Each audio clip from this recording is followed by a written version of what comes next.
I gotta show you. Hopefully the cat cam is working properly. Oh, it is. Good, good, good, good.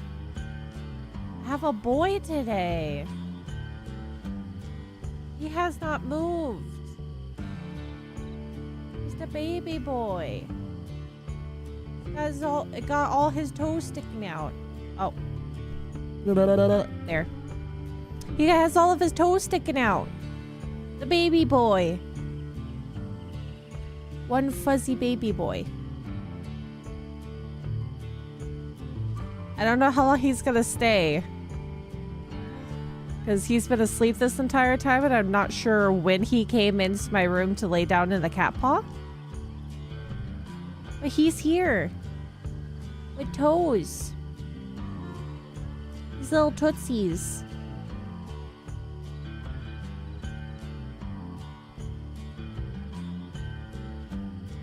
Look at that boy. Tiny baby boy. Oh, he leaves the webcam like this. Put this all the way in the corner. I have to figure out where, once we get into the game, where I can actually place it. I don't want to knock or block anything on the screen. So last time we talked to a man who wanted his banjo back, and now we have to get a whole band together. We got to go to where was it? Yeah, we got to go to Fort Bridger. But I can't remember what the Fort Bridger was for. Was it for the banjo? Hold on.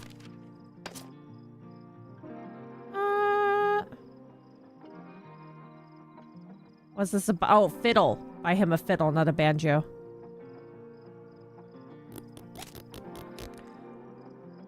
That one was done.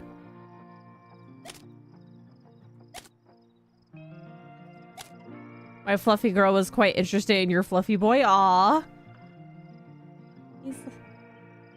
He is completely dead to the world right now. He's so comfortable. Oh, he's licking his paw.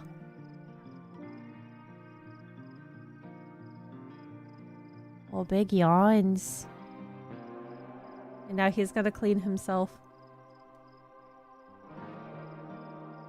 Which may mean that he's ready to get up, so I don't know if he'll stay with me. Hello, hello, hello, hello. I think the Fort Bridger was for the fiddle. And I think... yeah, we were pretty much all ready to go, weren't we? We have toolbox. Only thing that we don't have more of is the axle. We have two wheels. Lots of food. Kind of money. My cat's been looking for a husband. No, this boy is too stupid to have a girlfriend. He is too stupid to have a girlfriend. He may be handsome. He's a handsome man, handsome boy. But he is most definitely not boyfriend material. He eats hair.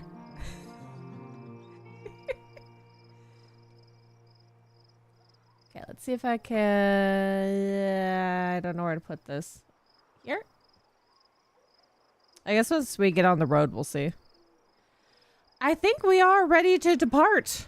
I don't think that there's anything else that we can do. Everybody's, other than... was that their health? Yes. Health is down a little bit, but other than that, we're pretty good. Because we got rid of 2 broken arms. Sai is still suffering slightly from the aftermath of a gunshot wound to the leg. I think we're ready to go.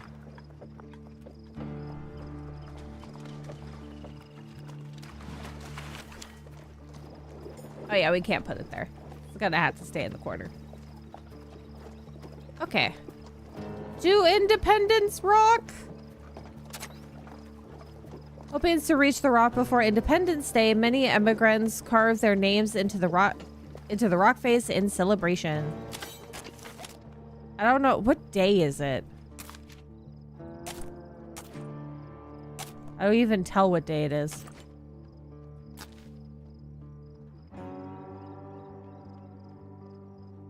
Okay. How much food do we have? We have 382 pounds. Gather, forage for herbal remedies. Fish? Oh, we should probably fish. We have a decent amount of herbal remedies. We have 3 potions, 3 herbal remedies. And we got to make sure that we get to this man. If we have to wake up a military guy again, we're gonna go straight for yelling. Not wasting coffee on this man. We're gonna go fishing. Each I played this game this morning, and every misfortune that could fall upon me did so. Oh, oh no! Which did you play the regular Oregon Trail, or did you play a very specific mode? A wave of anxiety mingled with an excitement washes over the party as they leave Fort Laramie behind. A long journey lies ahead before the next chance to resupply. The regular one? Of course, all of the things that shouldn't happen will happen. Should I use grease? No, we recently repaired. A man draws near, dressed in rough garb of a fur trapper. You folks heading west, you'll need meat then, and I sell it cheaper than the forts. Lord knows I can't carry it all back anyhow. Last time I got scammed with this. I don't even think I have room for that much meat. Because it's a stack of 200. No, I don't have room for this. Sir, I'm very sorry, but I can't buy the meats. The wagon continues down the trail with the man's offer unanswered. My apologies, sir. What the fudge? Already? Already? I should have used the grease. Don't need your meat, I'm the meat guy. Yes, Brad is gonna bring all the meat and fish into the wagon. And I had 80-something% in crossing the Big Blue River and I capsized. Lost everything? With 80%, you got the XCOM percentage rate. Oh no, I hope that doesn't happen to me. That's gonna be bad. Okay, we'll keep it like this for now. We'll repair a little bit later. Oh, the bison! Boy, traveler. What do you want? Greetings to all. I'm ever so glad you stopped. My husband and I are having our fair share of trouble descending this hill. We are trying to winch our wagon down, but we lack the strength between the two of us. Would you lend us some aid? We would greatly appreciate it. We can repay you besides.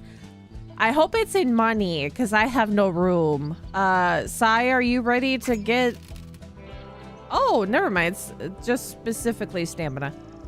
Thank you so much. With your help, we'll surely descend safely. We shall put the mightiest among you to the top of the hill. Would you say... Who would you say is the strongest among your party?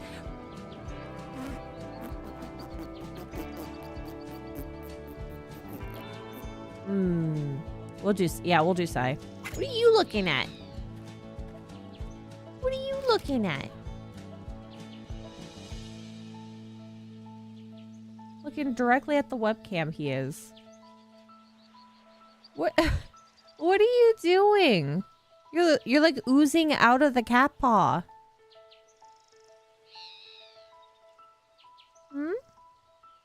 You're oozing out of the cat paw. I'm being distracted. He's just a cute boy. Look at that. He's sticking all the way out from the cat paw.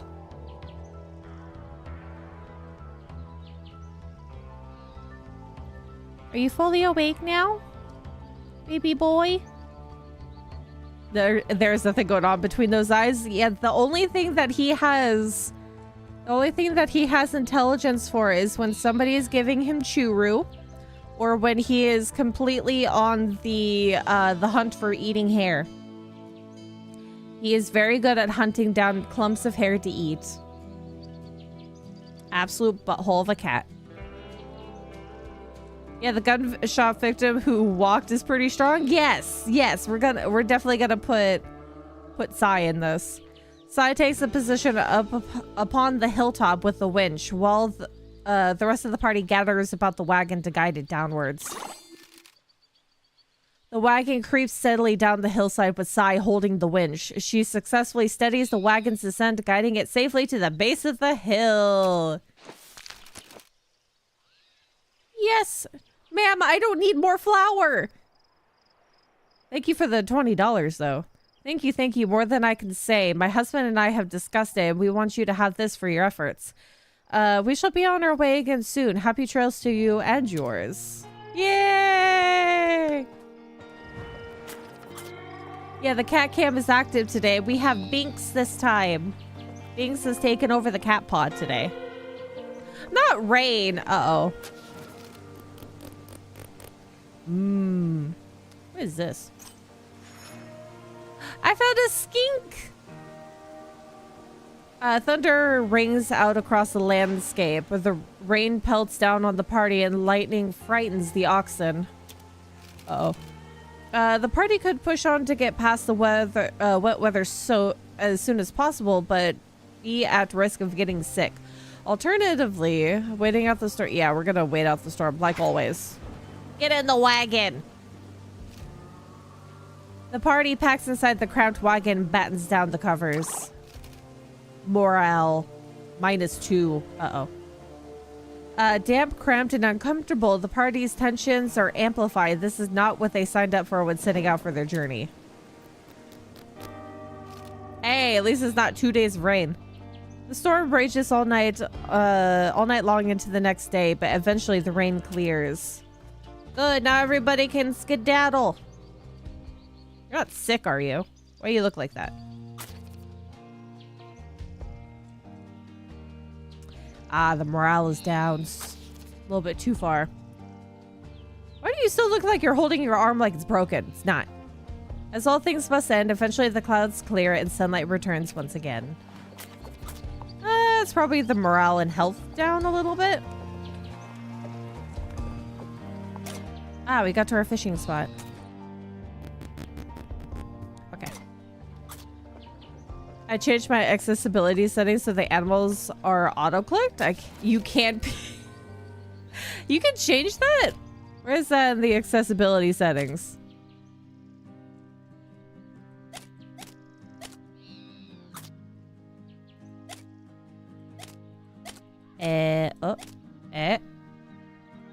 That. Automatically collect. Oh, yes! Automatically collect animals. Cool beans. I didn't know that was there, even though I looked at the accessibility settings before. How do you not know what you're signing up for in the Oregon Trail Whitey party? Isn't it that... when I first read that, of them being on a cramped wagon, all this stuff, the grueling journey to get to the other side. What do you mean you didn't think that you signed up for this? What do you mean you didn't know? Time to go fishing. Friends, time to fish.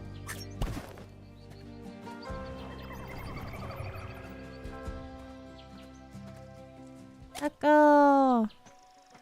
Oh, this looks fun. Ba, ba, ba, ba.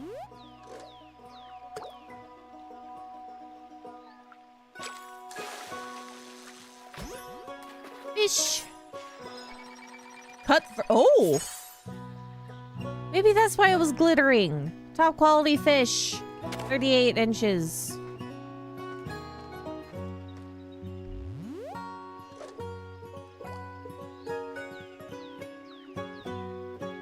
Let's get it right in its aura. But not scare the other fish.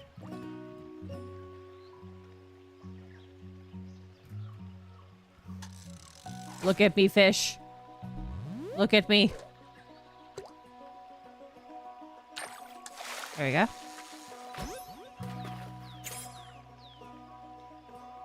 The leather side chub. I'm probably gonna have to get rid of...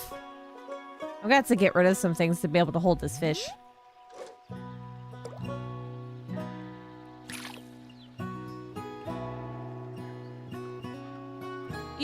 I smacked the fish. I smacked the fish. I put it next to it, not on top of it. You know what? I probably should have gone for herbal remedies now that I think about it. Top quality fish. Oh my god, there's actually not a lot of places to fish here.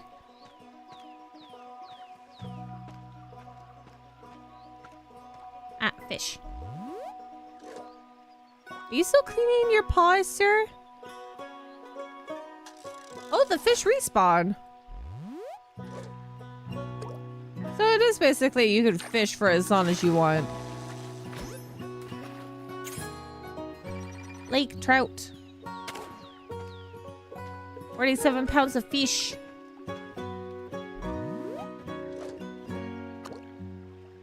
He doesn't come on camera often. He's got to look nice and presentable. Yeah, he does. He mostly looks scruffy all the time. Because he has such a bad bedhead. The little mane, or the big mane that he has gets so messed up so often that you really gotta finger comb it every once in a while because he gets water all up in it and then it becomes a big mat. He's a handsome boy though. Handsome man.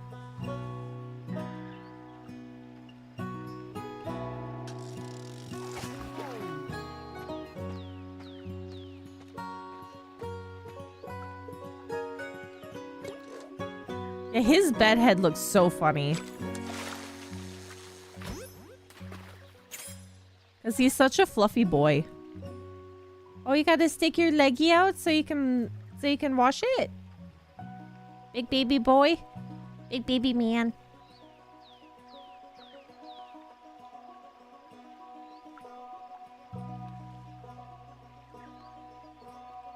My Siberian cat has terrible bedhead and she keeps getting Amazon stickers stuck to her beard.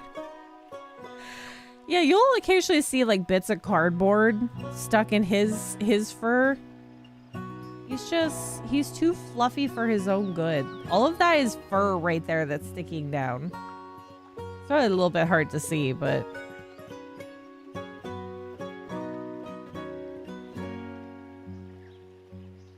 He's just a big baby boy. When I was making myself dinner yesterday, because we don't give them any human related food. It's all cat food for them because they're trying to be good. Because the last cat that we had was fat. And that was entirely our fault. He was wanting complete affection.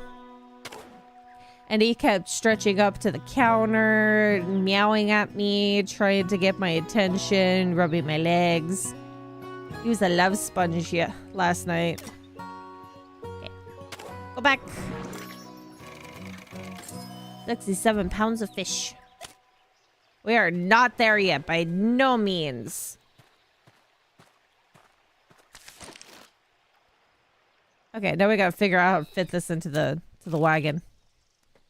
Without a proper knife, he can't properly clean the fish and only some of the meat is obtained. That's fine. Completely okay. Ba, ba, ba, boop. Okie dokie.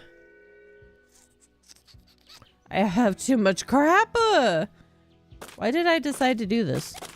Maybe it's just more so not so the fish itself, but because I wanted the encyclopedia for the fish.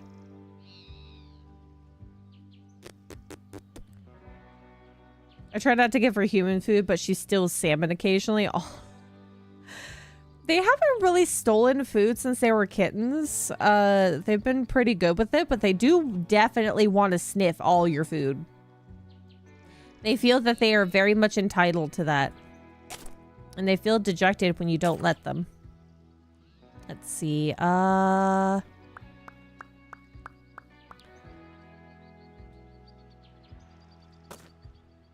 Let's use the wheel grease. I really don't want this much flour. Why do I always have so much flour? Repair that.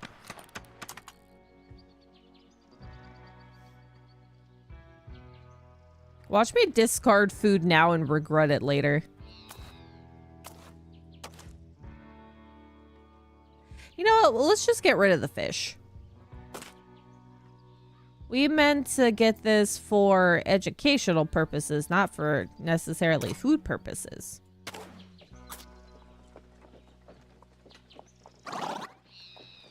Oh, stamina. We're gonna need to take a rest soon. Fox! Fox! Bees! Brand checks the bag of flour, then recoils in disgust. It is infected with weevils. Why? I could have just gotten rid of the flour! God dang it.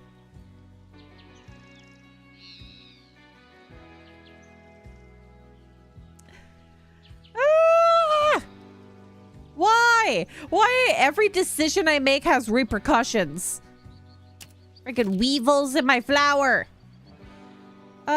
Should the flour be discard the flour? Why would I want weevils? Discard it. Look, there he goes. He's gone. Baby man. Baby boy.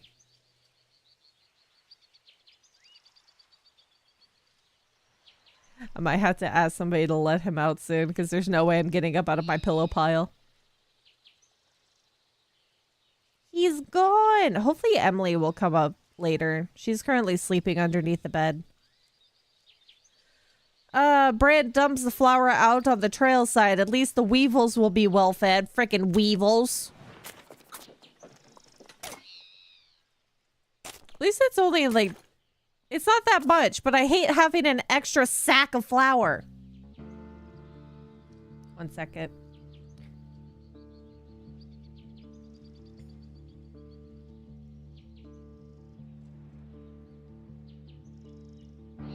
Texting one of the Fae to let the Binksy boy out. God dang it. Why is your morale up? That's weird. Not more rain! Oh god, the boy is being rained on. Come on.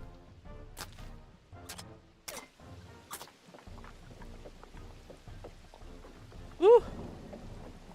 Oh, look at them. They're actually not, they're like all together. Stay back, citizens. There's been a murder most foul. What? Huh?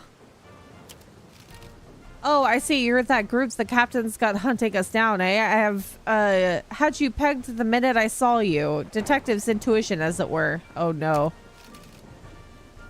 I could use an assistant on this case. Very well. If you'd help me track down the killer, I'll return to the captain as soon as I'm able. I gotta play detective in the Oregon Trail? Uh-oh. Let's investigate.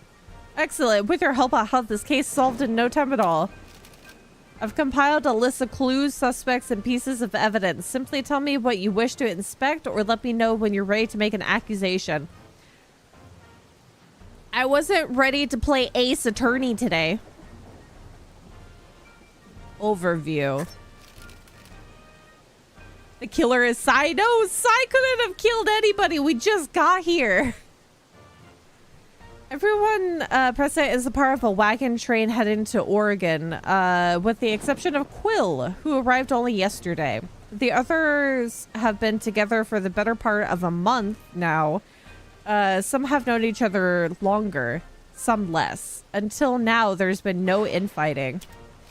Our victim is one Elias Farthing. He funded the expedition and was its de facto leader. He wasn't well loved, but as far as I can tell, he also didn't have any explicit enemies. For the most part, their journey seems to have been normal, except that they're being harassed by thieves a lot more than usual. These thefts have been targeted and efficient. It's likely that somebody on the inside has been helping them somehow. Probably the man who just got into the setup, into the group.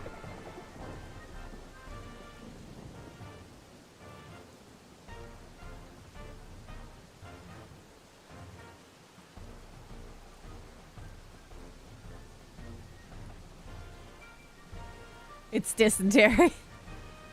How could a murder happen on the Oregon Trail, the safest place on Earth? Yeah, somebody is more likely to get bit by a rattlesnake than get murdered.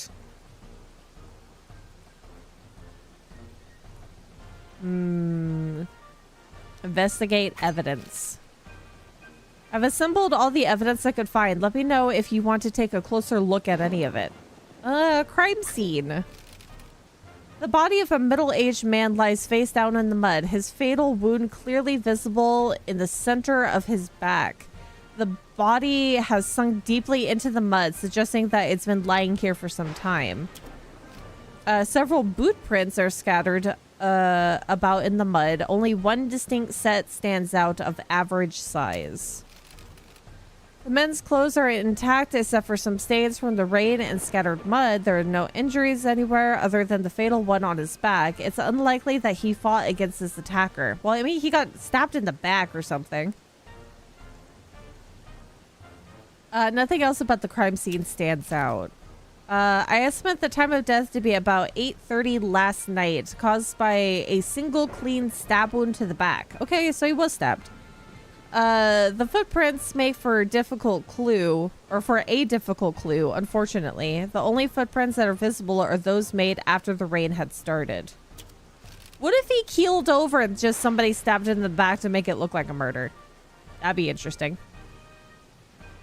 Ruined letter. We found a letter on Elias's body, but it was so rain damaged as to be illegible. Still there's a bit to be gleaned from it. The handwriting was messy and it certainly wasn't written by Elias's hand. Maybe somebody lured him out? You asked me, this is our motive. The killer wasn't able to retrieve it, though I can't say why. From what we can make out, it looks like it's addressed to an external party rather than someone from the train. This is likely how our mole was communicating with the bandits, unfortunately. The rain did them a favor. It's not much use to us now. Let me see the murder weapon.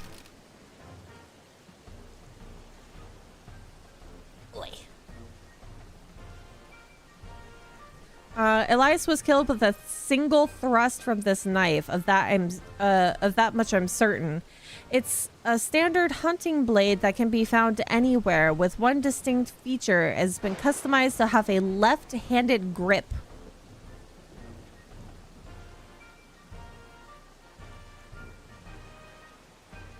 What's the difference between a right and left-handed grip of a knife?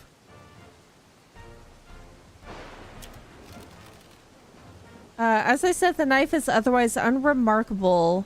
The blade itself isn't warped at all. It's unlikely that Elias fought back. The position of his body also supports this. The untarnished condition of the blade also suggests that it was used efficiently, which means our killer was almost certainly left-handed.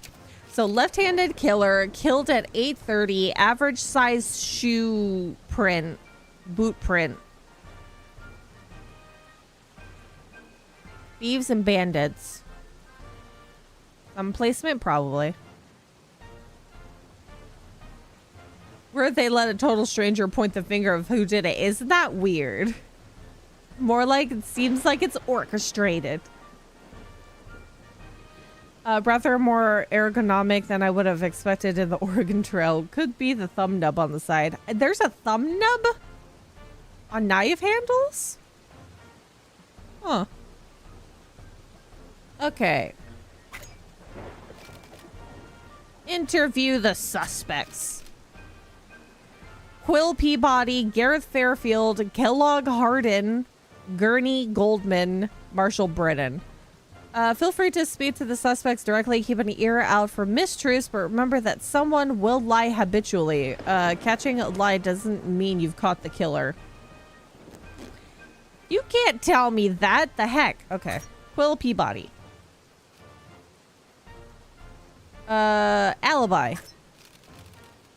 Let me think. I went to bed early around 7. Perhaps I'd only arrived the morning before, so I was still tired. Certainly not in the mood to be wandering about or conversing with anybody.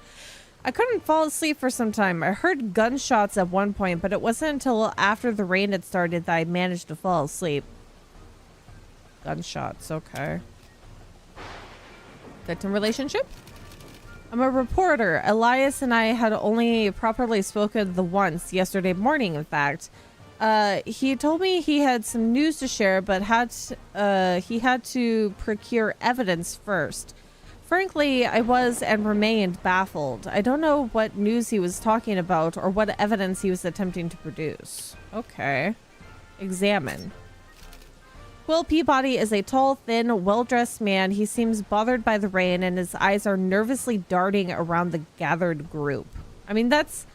Somebody just got murdered, so of course that would be a thing that somebody would do. Back. Who was it? Who was it that you said that somebody... No, maybe he didn't specify who came in. Gareth Fairfield. Why am I closing in on your boots there? I hope you catch the killer soon. I'll do anything I can to help. Alibi. Let's see. I was preparing dinner for us in the wagon when I glanced outside to see Elias talking to somebody. That would have been about 7:30. He never came back. As soon as it started raining, I went out to check on him. This would have been about 9 o'clock and found him lying in the mud. So he's the one that found the body. Victim relationship. I worked for the man. I was a valet chef, attendant, so forth. I resolved matters he hadn't the time nor stomach to solve for himself. Nor the stomach? What does that mean? Gertie. Gertie looks too obvious. Can't be him. It's possible. I mean, he seemed truthful. Examine. Gareth is an enormous, imposing man. He looks less like a servant and more like a bodyguard or soldier. He's well dressed and maintains a neat composure in spite of the rain. Because they said that the footprints that came after finding the body was average in size. So if he's the one that found the body, why would they say that he's they have him set as enormous, so that not be an average size shoe?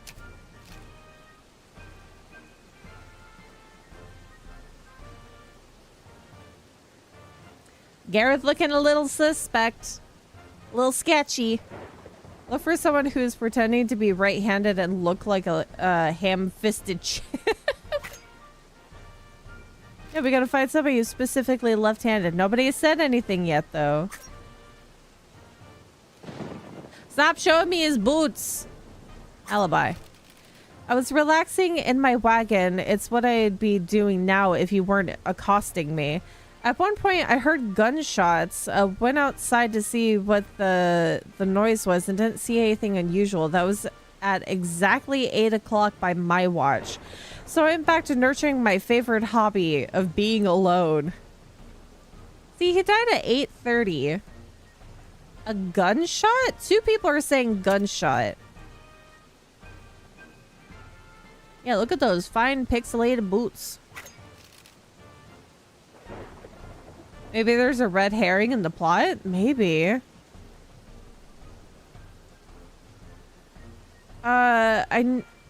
I knew almost nothing about Elias. Elliot. Whatever his name was. We were companions of circumstance. I don't believe we've ever conversed. Even conversion? Oh my goodness. Okay, hold on. Nobody is coming to release you, so I will release you. I'm so sorry. Hold on. Let me release the Binksy. I'm sorry, baby boy. He was stretching up to the door handle, so I gotta let him out. Hold on. I'm sorry, baby boy.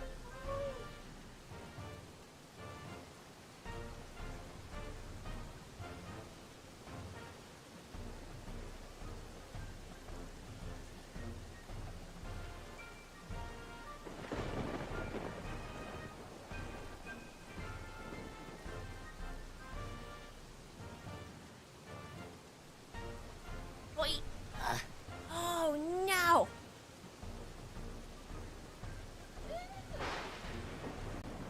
Oh my goodness.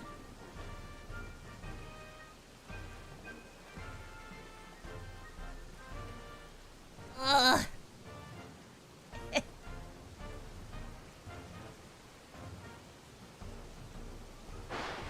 Oh my god.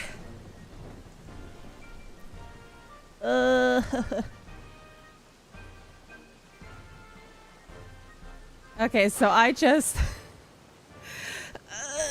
you know, like right where the top of your foot attaches to your ankle? I just smacked against my wooden ottoman that I have next to my bed.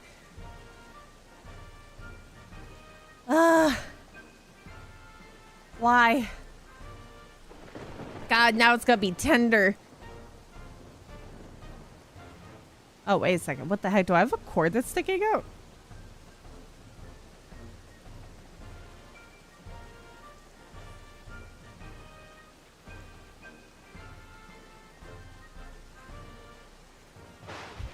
Sorry, I felt like a cord got tugged on. Oh, wrong one. Yep. Okay. God, now that's gonna hurt. And it's not on my good foot either. I had to do it on the foot that hurts the most. Okay. Examine. Gurney is a thin, stern-looking man. A golden pocket watch hangs at his waist. Okay. So we have two thin men. Quill Peabody and Gurney Goldman are thin, as they put it. Gareth is enormous, so let's look at the other two. Two people heard gunshots when supposedly this guy didn't die from a gunshot wound but was stabbed in the back. Maybe he tried to shoot his killer. What if that's a possibility? Let's see. I saw Kellogg heading off with his gun at the ready, so I decided to follow him. That must have been around 8:30. Unfortunately, the rain made it hard to follow him, so I returned to camp. But by the time I made it back here, Elias was dead. You asked me, it's no mystery who did the deed. Kellogg. Accusatory.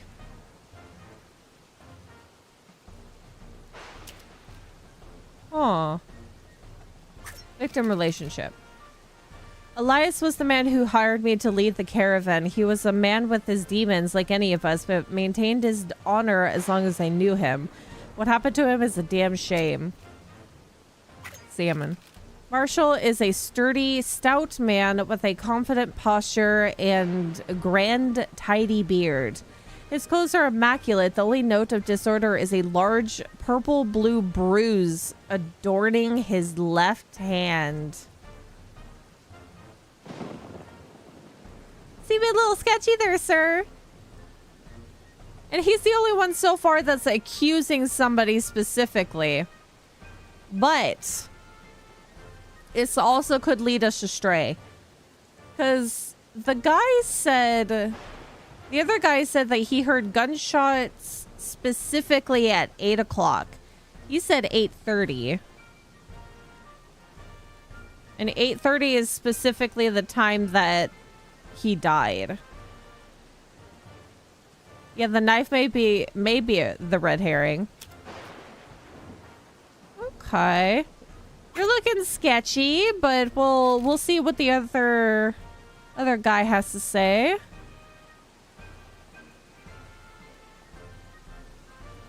Kellogg Harden. Alibi. I was out of the camp practicing my aim. No idea what time it was, but I wrapped up and came back to camp. On the way, I passed by where Elias died. Though it was dark enough that I couldn't see anything, I did notice some fellas scurry off in a hurry, but I can't give you much more than that. My money's on whoever that was being the killer.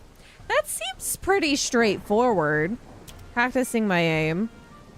Victim relationship.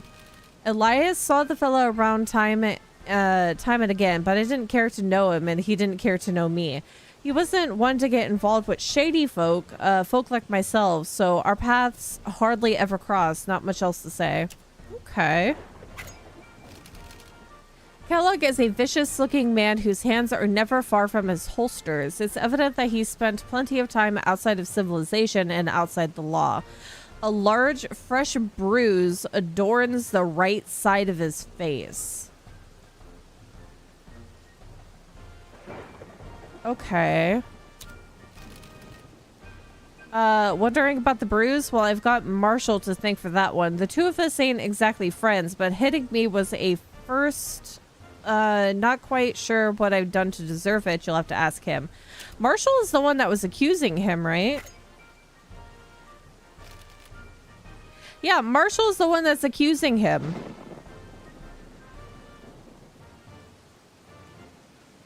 Interesting. Yeah, someone said he saw Kellogg leave camp with a gun around 8:30. Yeah. Who was it that said that? Was that Fairfield? No, not Fairfield. That was the guy that was accusing him. What was this alibi? Yeah, because he's not even saying his alibi. He's saying somebody else's. Kellogg heading off with his gun at the ready, so I decided to follow him. That must have been around 8:30.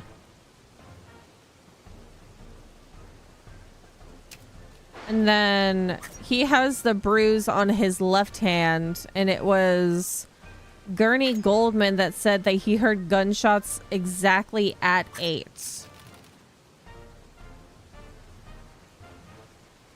Exactly at 8 by my watch. And he said he's a stout man. Average is probably not even going to be a part of this. I think Kellogg is being put as the fall guy for Marshall. You have more options to chat with Marshall, do I? Oh, I do. Hit Kellogg. Saw that, did you? Well, I'll make no excuses. I hit him. I hit him all right. You ask me. It's not even half of what he deserves for killing Elias. Why do I think it was Kellogg? Not much for detective work, are you? His shoe size fits those found by Elias's body. The blade used to kill the man was fitted with a left-handed grip. Kellogg is ambidextrous. He was also unaccounted for at the time of the murder. I'll make him pay for what he's done. Mark my words. He is very accusatory. And usually in that case, that means that he's the killer. First of all, rude. Second, you're left-handed guy. He doesn't say anything about himself specifically other than he doesn't like Kellogg. I feel like he is the killer. But this is... And he has the bruise on his left hand. Let's see if anybody else is going to say anything. Or anything different. Nope.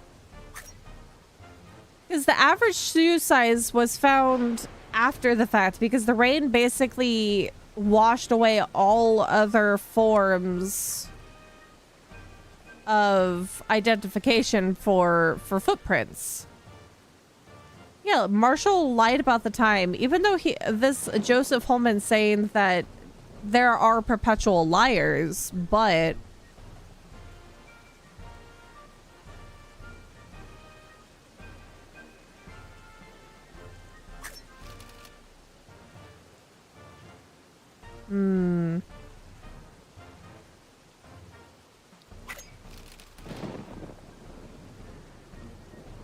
everyone with the exception of Quill.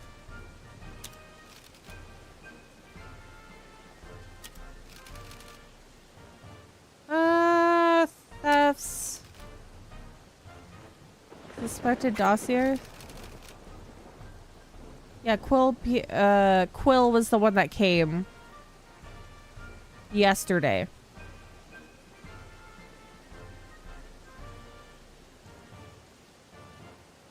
Why they put this in the Oregon Trail? It creates more substance to the story, I feel. I feel like it's a nice addition, even though there's a lot of things that you can do, which is a lot different from the original Oregon Trail. But I think it's nice that they're adding more things to flesh it out. I've taken the liberty of compiling some information on each of our subjects. Each suspect also provided a writing sample so we could compare it to the note we found at the scene. I watched as each wrote their sample so I could see which hand they favor. Ooh, okay, so let me look at Marshall. Lefty? Yeah, there is more. Marshall Brennan, only really a suspect by circumstance, but we should cover him in fairness to the rest. Marshall wrote his sample right-handed and was a fairly small shoe size. I must say that his handwriting was truly terrible, but as Kellogg's, if not as bad as Kellogg's, if not worse. Don't tell him I said that though. So he has a bruise on his left hand, but he's right-handed. Did he decide to stab him with his left hand for... But for him to say that he has terrible handwriting, some people do. But if he was trying to write with his right hand, but has horrible handwriting, I think we know. Oh my god, now Emily wants out.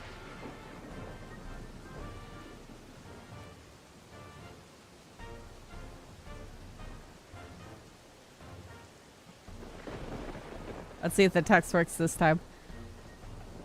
Ambidextrous people in general kind of suck at writing, so that one's believable. Yeah, I used to be ambidextrous and it was not great, but you're sort of forced to if you're left-handed. Because most things are made for right-handed people. So he has bad handwriting. He's probably definitely a left-handed person. Marshall's the impromptu sheriff of this wagon train. He's the one that's been keeping the bandits at bay, though depending on who you ask, he's not doing the best job of it.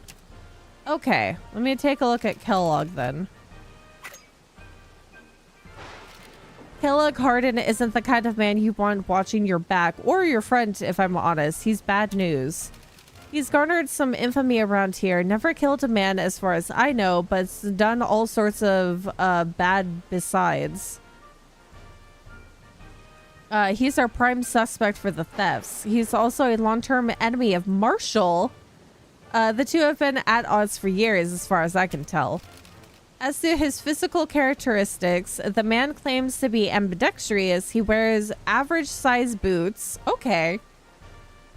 So his saying that he was walking back and didn't even notice the dead body, which is, I feel, very valid because the body was already sinking into the mud due to the rain.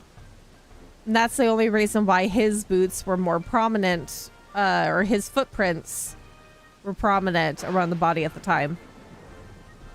Not sure if he's just an ugly writer or if he's faking it.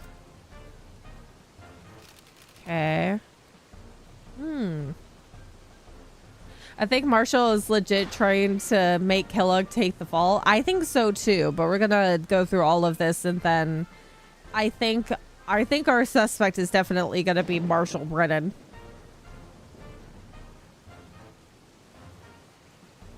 Okay. Gareth Fairfield. Gareth Fairfield is, or was, the manservant of the deceased, his butler, if you will. Far as I can tell, the man has been nothing but loyal up until now, but who knows what could have transpired between the two of them. Gareth wrote his sample with his left hand and is of average foot size. Oh. We have samples of his writing from his personal belongings, and none match the letter found at the scene, of course.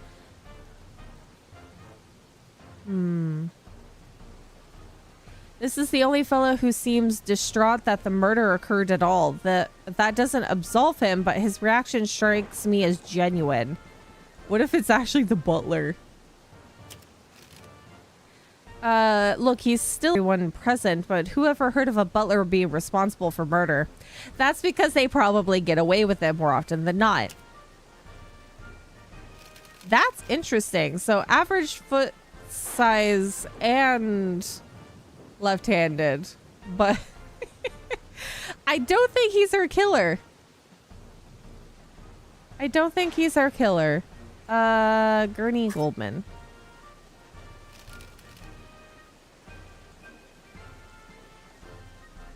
Yeah, it would be hilarious if this is definitely a red herring and it is him. That would be hilarious. But we got too distracted by the feud between Kellogg and Marshall. Gurney Goldman is the sort of fellow who'd buy out his enemies rather than kill them. Never met a man richer than this, at least financially. He's not without problems, of course. Wealth is both the source of his power and his ever-present demon. Old Gurney wrote his sample right-handed and is small-footed. His writing sample was neat, but not quite a match for the letter we found.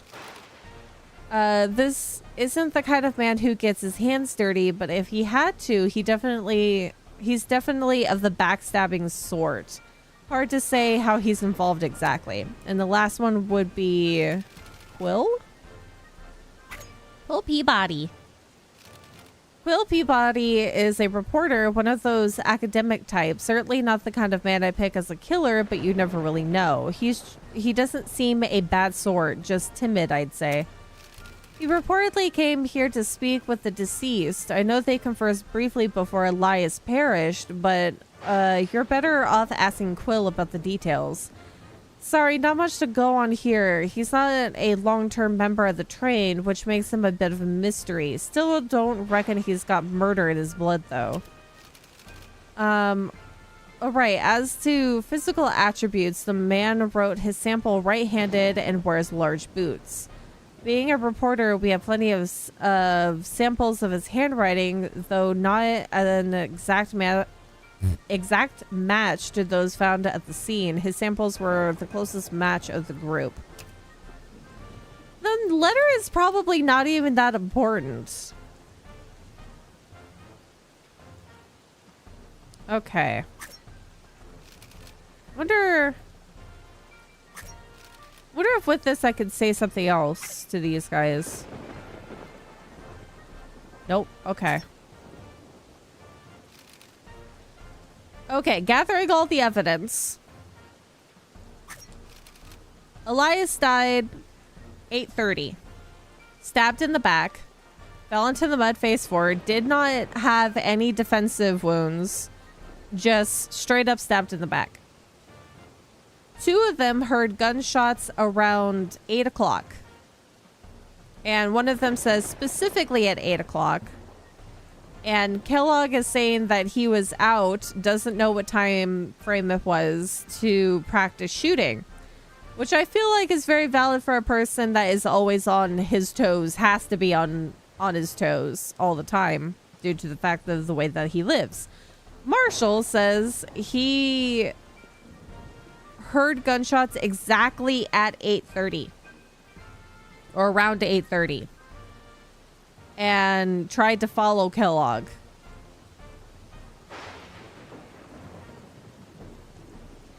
He was stabbed with a left-handed knife. Marshall also has bad handwriting, like horrible handwriting, worse than Kellogg, and says that he wrote it with his right hand, but has a bruise on his left hand. Marshall did it by maybe Gurney ordered it. Deaf Marshall as the hitman. Yeah, that's the thing, is that the only thing that we have to figure out is just who killed him, not who said to kill him. Recap. Marshall Brennan. Oh, cool. It has a whole setup there. Marshall Brennan is the impromptu sheriff of the wagon train and rival of Kellogg Hardin. He wrote a messy sample right-handed. He has a small shoe size. He saw Kellogg leave camp at 8:30 and tried to follow, but the rain was too heavy. By the time he returned, Elias was dead. So he was already out well before 8:30.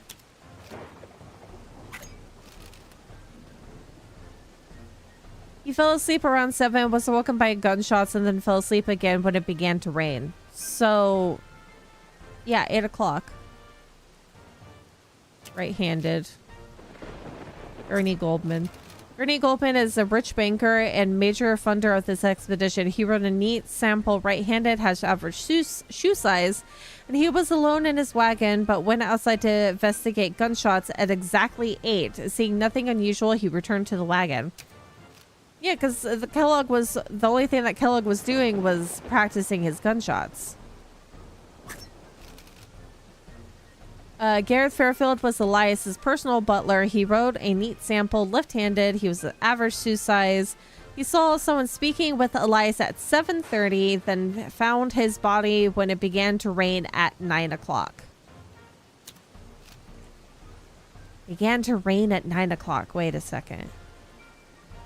So 8:30. So he fell back asleep like 30 minutes after.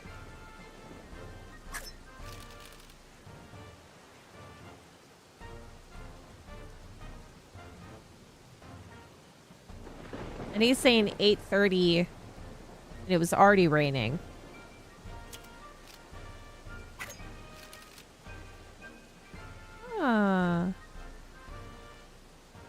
Oh, you returned before it rained.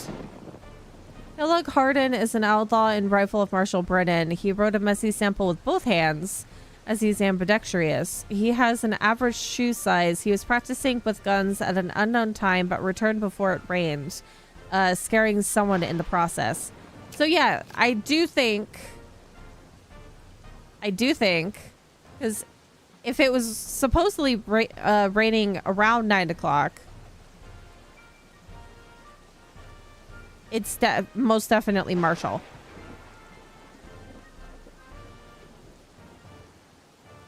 Yeah, a lot of the Kellogg info is interesting. He came back before it rained.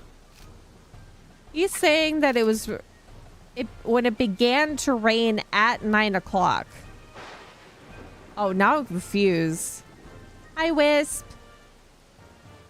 Began to rain at 9 o'clock. And then Marshall Brennan talking about Kellogg leaving at 8:30 and tried to follow, but the rain was too heavy. By the time he returned, Elias was dead. Ah, okay. I still think, very much so, that Marshall is the one that killed him. How long have we been at this now? I am just skeptical. I'm so sorry. This has probably been like 20, 30 minutes of this. Make accusation. You, know who it was, do you? Well, don't leave us in suspense. Are we all in agreement that Marshall is like the most sketchy one? Marshall is lying a ton. I'm hoping that this is the case. I wonder what would happen if we get this wrong. Well, it'll be funny if it's Gareth Fairfield, or we're gonna say Marshall Brennan. Marshall Brennan, really? Yes. Really, Marshall? Well, I suppose that he's a suspect, same as the others. His writing sample was right-handed, though, and as far as we can tell, the killer is left-handed. How'd you figure that out? Evil twin, ambidextrous, used different weapon, not right-handed. Victim was not dead. Victim not dead.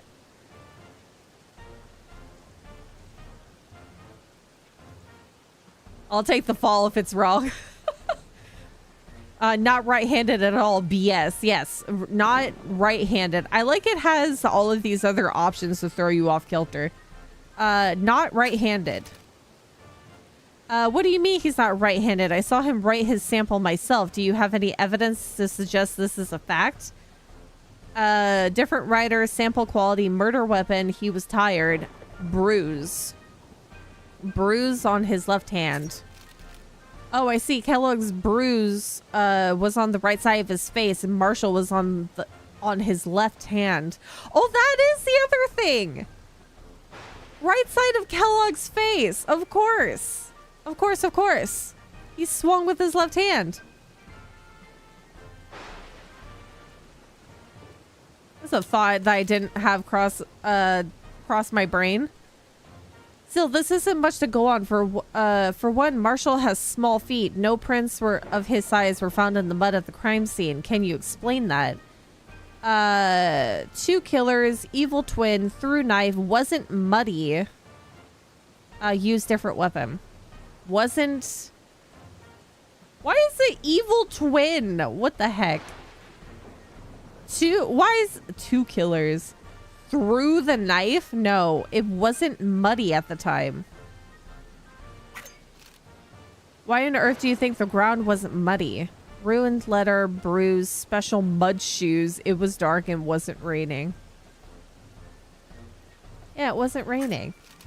It wasn't raining at the time Elias was killed. I suppose that could add up, but if it hadn't been rain damaged, why did the killer, Marshall, as you claimed, leave the letter? Wasn't that the whole point of the murder?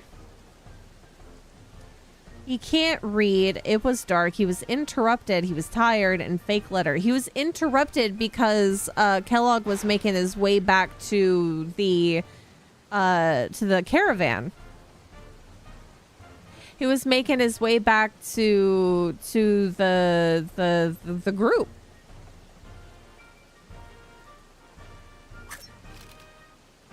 I see. The killer was interrupted when Kellogg returned, and so didn't have the time to retrieve the letter. But why? Why would Marshall kill Elias? Money, power, victims not dead, evil twin. I hate that that's still an option. And theft's mastermind. I feel, because he did say it's at one point that Marshall was the one that was dealing with the bandits and the thieves. Evil twin.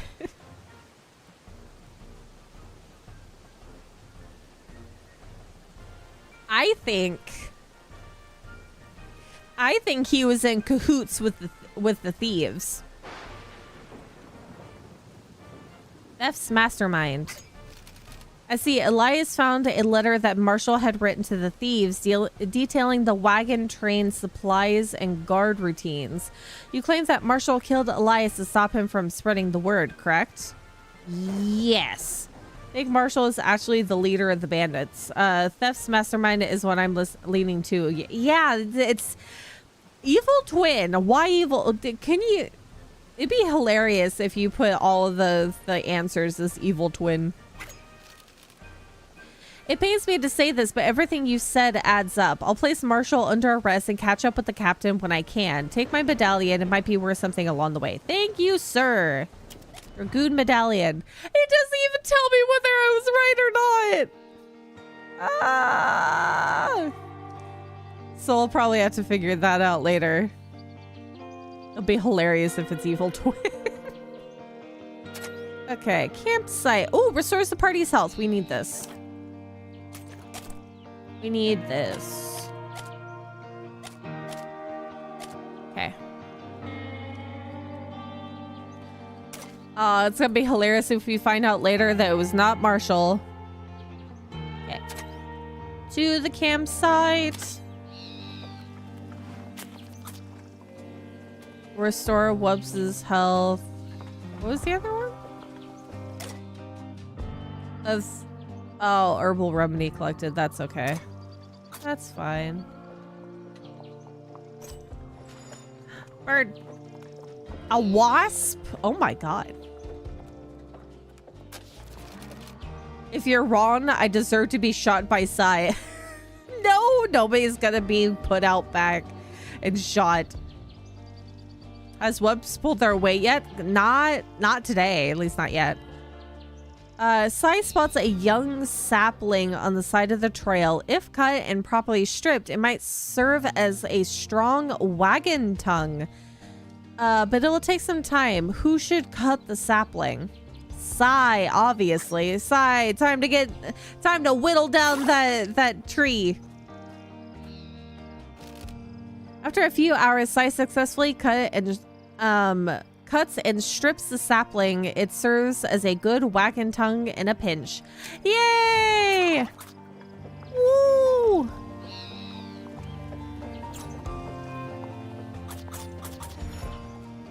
Greater sage grouse. Yeah, Sai's useful. Whoop. Your stamina is really bad right now, though. Yep. Set up camp. 11 hours lost. Cook, stargaze, tell stories. We have to cook. Cook for health. Oh. Oh, excuse me.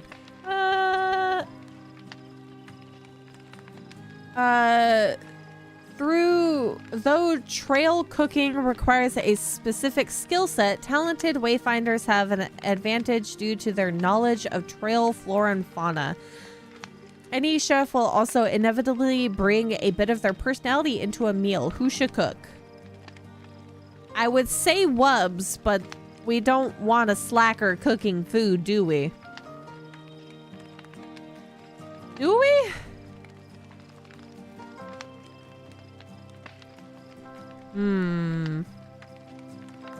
But the two that have like the best in terms of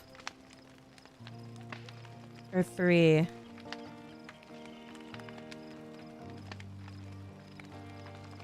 Brian, it looks like you're gonna be cooking too. Bran, religious, tries his best to prepare a meal, but falters at several steps along the way. What he produces is edible, if unexciting. He offers a small prayer before the party digs into the meal. Cooking! I mean... You don't know, we're not cooking Wubbs. We're not cooking Wubbs. Hey, but you did a pretty decent meal. Even if it's not exciting, it's still a good meal. And we healed everyone. The stamina's not great, though. Stamina is not in a good space. At least everybody's health is back up. Sai's gonna need to take a break at some point. Do we have... We don't have... Oh, yeah. Okay. Where are we on the map? Okay. We're gonna go here first, and then we might make a round of coffee. Everybody's still doing pretty decent. I'm gonna get so much more flour. Oh, no. I don't need this much flour. Size our MVP, but we don't want to burn her out. You, Bran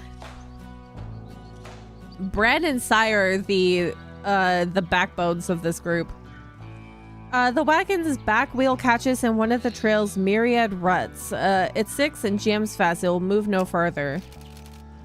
As things stand, pushing the wagon... no, we're just gonna unpack it all. Nobody needs to be having a broken arm again. 2 days lost. The cargo is repacked and the wagon continues its journey into Independence Rock. Almost there.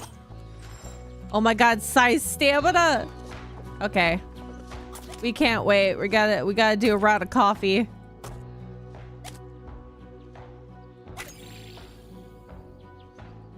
Cool.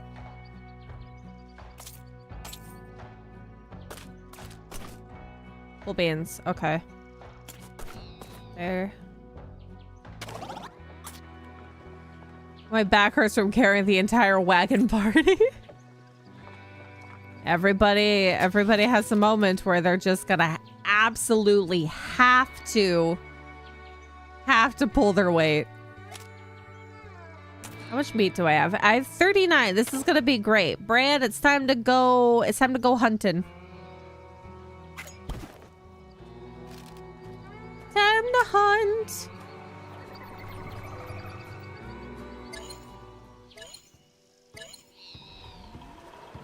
That's... Oh dear. Oh dear. I missed. Oh, no, I got it. The heck are these ones? Are these coyotes? Bison.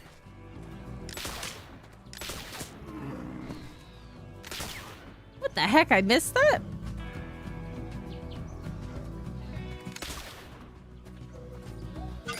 Oh my god. My shooting capabilities has dwindled since the last time that we played. Hey, we brought home food. Yeah, the coyotes might not have much meat on them. After a successful hunt, Bren carries 50 pounds of meat back to the storage. How much?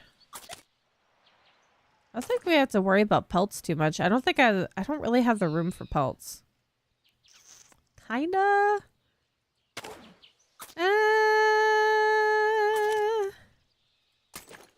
I more so want the meat than anything else, so we're gonna ignore the pelts for now.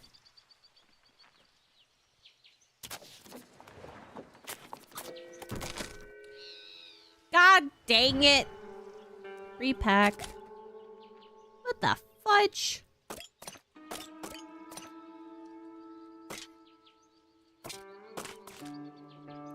What the dookie?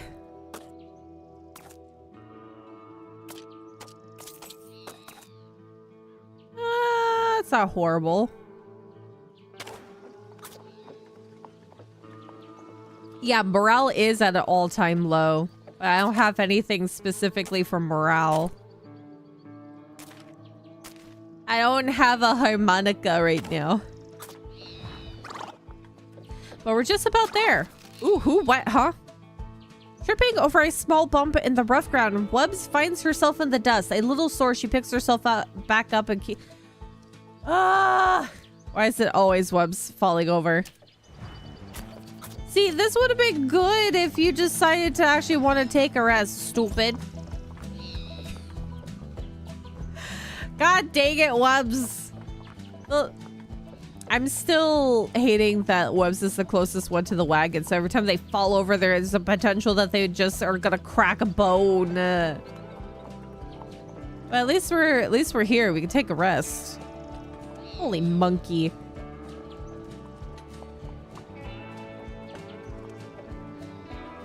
Oh my god.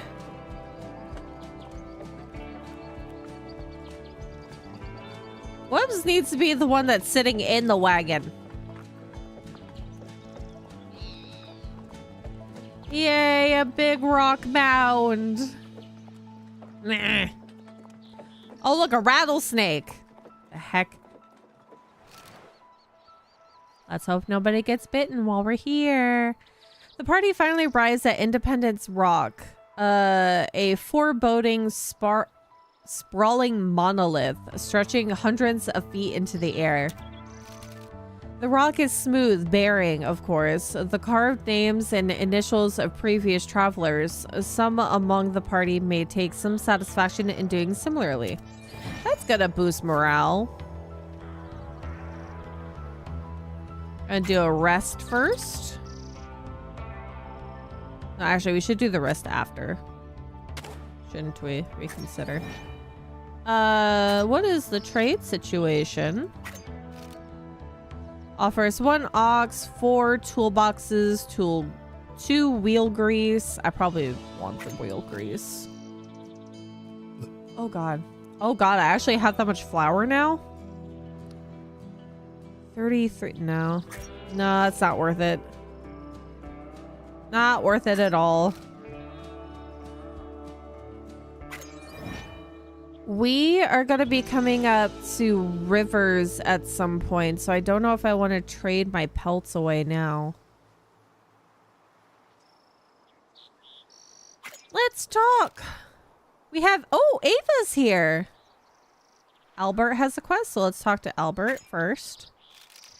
Carved your name into the rock yet? Most travelers seem to have made a habit of it, letting the world know they were here, I suppose. Yeah, we can carve name. Get the morale back up. The party clambers up to the side of the rock, finding a blank space on the cliff face. With a hunting knife, they take turns engraving their names deep into the granite, etching the party's passing for the centuries. The party feels uplifted by the experience. Yay! Back to work for you. I hope you have a great day. Great rest of your day at work. I hope it's okay. I hope it's been an okay day. Are we there yet? No! Oh, thank goodness you're here. Little Mary ran off a few minutes ago and has gone missing. She said she wanted to carve her name into the rock like all the grown-ups. I told her to wait until tomorrow so we can all do it together. She's far too young and I'm worried she might hurt herself. Please find... Oh, who did... This is why you need a leash for your child. Sigh. Sigh quickly organizes the search party and starts hiking around the perimeter of Independence Rock, hoping that she'll find little Mary before night falls. It gave me like a time limit too. After a couple hours of searching, Sai finds little Mary in one piece and in good spirits, climbing around the base of the rock. Thank God. Thank God. Hello, miss. Have you come to carve your name into the rock? My mommy says all the travelers have to do it. I want to do it too. I want to carve my name into the rock, but I'm not strong enough. Can you help me, miss? Help her carve name. Yay, thank you, miss. Sai takes out her knife and begins to scratch little Mary into the rock face. The girl watches with rapt attention. That's my name, isn't it? Thank you, miss. Little Mary's ecstatic seeing her name on the rock. Satisfied with carving, Sai helps her climb down safely and delivers her back to her parents. Yay, Sai! Good job! Woo! Sai's now back to 2 stamina again, but that's okay. We found the child. Little Mary with a knife. No. No. Child does not own knife. Mommy, did you see I carved my name in the rock? It's going to be there forever and ever. Miss Sai helped me. I cannot thank you enough for keeping her safe. She seems to get along very well with you. I'm really glad we keep running into you folks. My family and I owe you a debt of gratitude. Yay! Yay! Now we get to talk to Ava. Friends, I can scarce believe fate designed for us to meet again. Honey, look, these are the travelers that helped me escape my family. They provided me with the supplies I needed to find you. I didn't realize when Ava told me so much about the travelers that assisted her that she was talking about you. It is good to see you again, my friends. You've met then. Truly, our love must be preordained. Friends, you must come to our wedding. We're to be wed at Fort Bridger. I hear they have officials there. Hey, we're going to Fort Bridger anyway! Yay! These are happy emergency food? No! You leave little Mary alone. She's not emergency backup food. Not a happy meal. I agree with my dearest. You would be welcomed. Or you would be welcome. If you manage to arrive as we do, please join in the ceremony and celebrations. It would make us both very happy to have the agents of Cupid here. Yeah! Can I accept the invitation and also tell them about the father?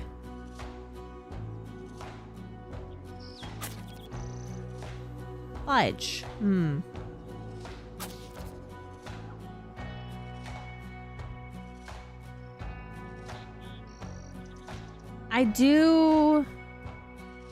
I do want to tell them about the father, but they said that they were going to be at the other fort, so they're well past that now. But I'm going to accept the invitation first, and hopefully that they'll say something, that I can still say something about the father after. Mary, Happy Meal with a real knife? Are you telling me that that's the McDonald's kid's toy is just a knife to go with a Happy Meal?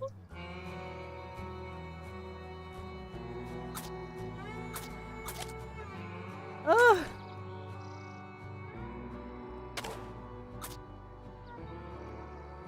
Wait a second. Is this all the freaking extra flour? Don't need it. Okay.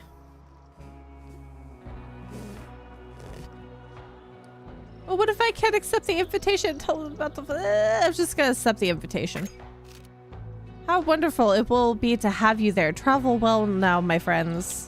Okay, so I'm not going to be able to tell them about it. Well, that's fine, I guess. Well, if anything happens at the ceremony, I guess I'll be there. Man, if Mary dies at any point in the this story due to us failing a check, we're all going to feel real bad.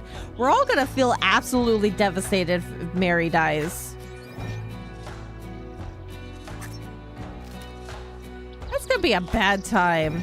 Okay, let's rest. The wagon bed is rearranged for a cozy sleeping space. Cramped cozy sleeping space. Oh, yeah, we reached Independence Rock before the 4th of July. Okay, how's everyone's stamina? I think it would be good to rest one more day. Get everybody's stamina up.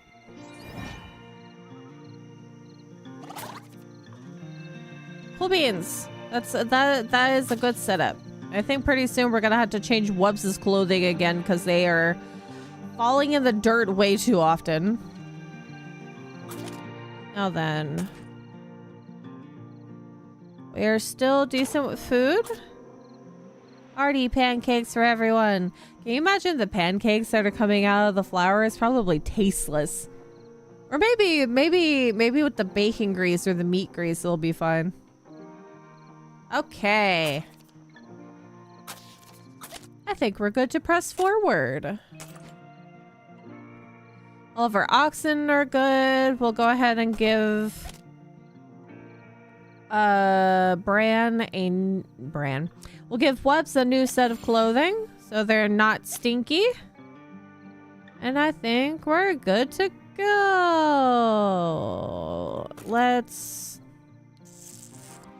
I'm gonna wait to repair because I feel like something bad's gonna happen as soon as we get out of this place. Depart! Get the weevil pancakes. Just a little bit of sesame seeds in there, don't worry. Departing of the way. Gotta go through Green River South to get to Fort Bridger. Cool beans. Collect meat and collect pelts for medicine and coffee. Oh, we're gonna miss out on bison. What is this one? Oh, celebrations for morale. Morale's pretty good now, though. Should be pretty good with that.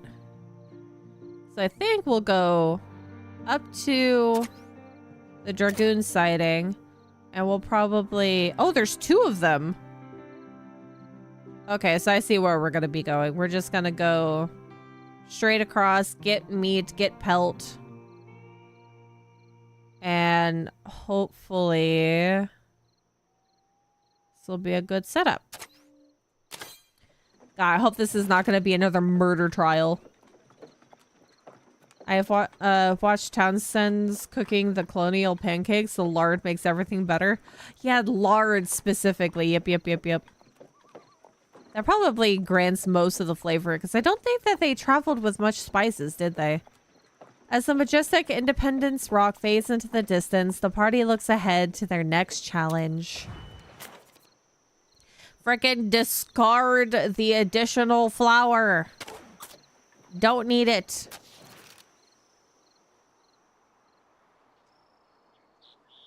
Uh-oh. No! Sai lets out a wheezing cough. Her poor health is beginning to exact a toll. Oh, no.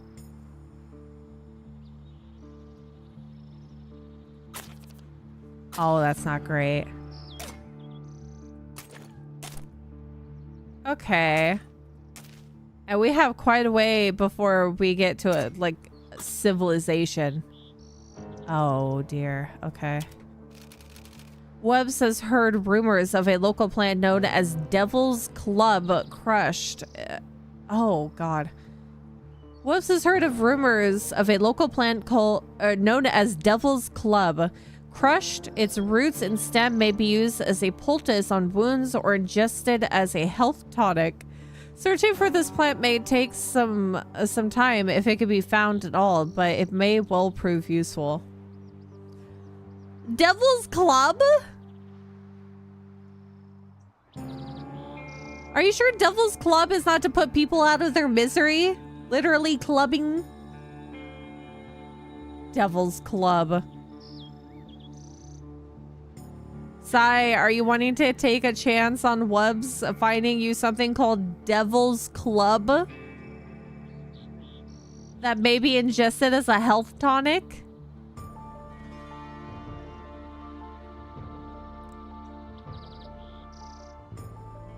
Search, it'll be worth.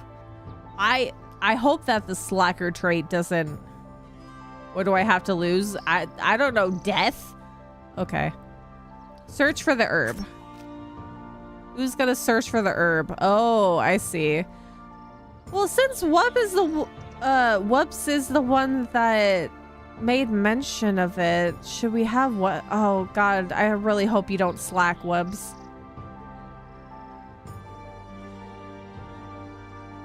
Devil's Club is actually a good thing. I hope so. I just love that it's called Devil's Club, which really makes me think that Devil's Club is really meant to put somebody out of their misery rather than save them. Okay, we're gonna get Wubbs to look for the herb. Do not slack off, Wubbs. Please. Please. 2 hours lost. Oh. Wubbs manages to scrape together barely enough of the Devil's Club plant for it to work. After the outer bark of the root is scraped off and the interior crushed into a paste, there is just enough of the remedy to ease Sai's suffering. Yes! Okay. Doing great. Doing good. Wubbs has pulled their weight today. As a dead bison on the side of the road. A bison lies in the dirt beside the trail, unmoving. It doesn't appear to have any external wounds or evidence of sickness, at least at a quick glance. However, further investigation may be necessary to determine the safety of any meat. We have how much meat?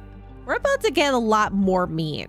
I don't think that we need to be scraping off the wayside or the roadside. Nobody needs to be getting lava butt. We're gonna push on. We're about to get more meat anyway. The party decides to leave the carcass to the crows. And we still have 32 bullets. We're great. We're good. Devil's Club was used for tuberculosis back in the day, I think. Oh, is that basically telling me that Sai was about to get tuberculosis? Ooh! Sir, is your shoe okay? As the sound of a gunshot slowly fades, the party approaches him. Did he shoot himself in the foot? A man on the trail who seems to be nursing his foot. It's clear that he's badly injured. Without medical attention, he may not survive.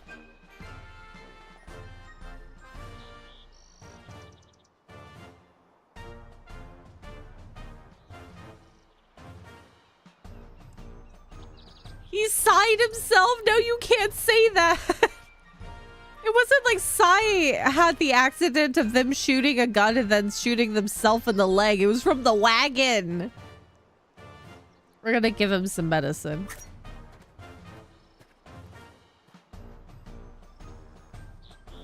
Yeah, he's automatically better after being shot in the foot. Sydney Smith. Thank you, strangers. My name is Sydney. I was trying to rendezvous with my captain, but my rifle misfired while I was traveling. Did you have it pointed? How'd you have it pointing towards your foot?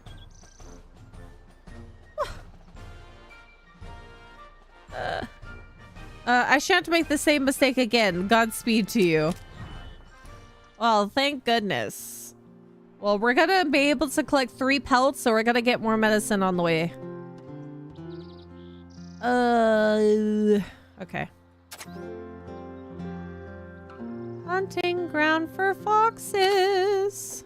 Let's be careful. Let's be careful with shooting. Misfired at his foot just like Sai, see? Sighed himself. Oh my god. It's really hilariously funny that that happened. What is that? Is this... Are those gravestones? The wagon trundles by a cluster of gravestones by the trailside, recently placed by the looks of them. A solemn air impresses itself upon the party, the grim recognition of the trail's oft fatal hardships. I need my morale high. What the fudge? See, his composure helped him. Brand's morale's at 2. This is not great. That's not a good thing. I was like, what's that noise? It was just the music changing. Yeah, it's time to hunt. Boop. About to be depressed. No, it's not good. It's not good. Hopefully I can shoot just fine. Yeah, nope.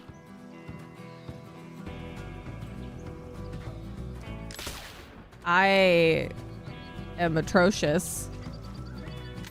Oh my god, really?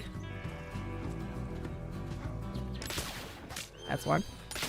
2.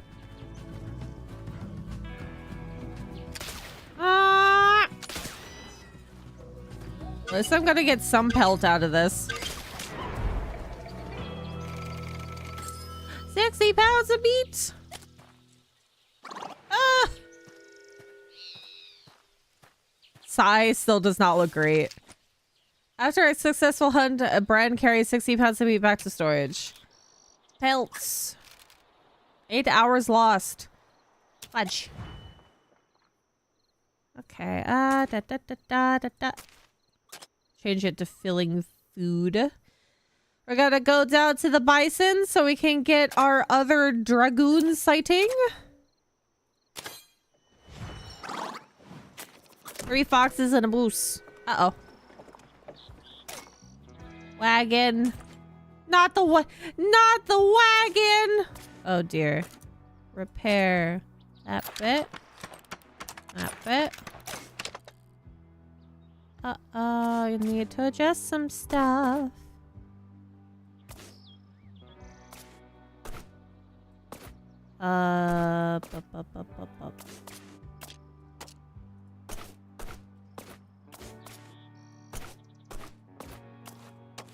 Okay.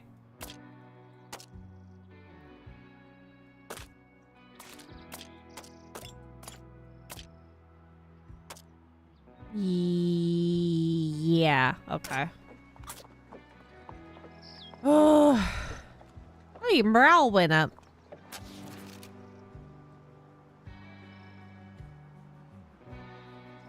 A musty, sour odor emanates from the wagon, betraying the poor quality of the flour within. How many times have I had sour flour and weevils? The bad flour may be salvageable, albeit very unpalatable if it's baked into hardtack. Oh, that's right. Do we still have hardtack in our inventory? We do! Let's make some hardtack. Oh, the morale just went back down. Brand needs the flour and some salt into the dough, then sets about the baking the mixture into hardtack. It's cold, hard, and flavorless. Need to try a gluten-free diet. Maybe it will raise the morale. Freaking flour. I need a harmonica. The fox has been spotted.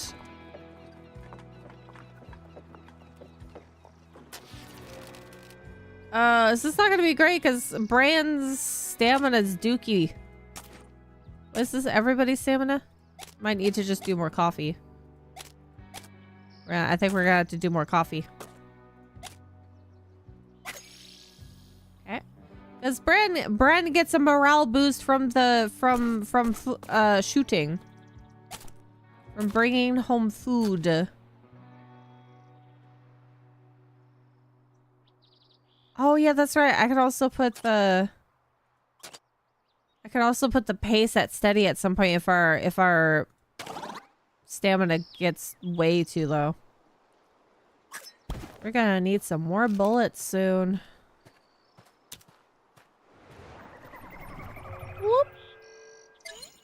I will shoot bison. Specifically bison.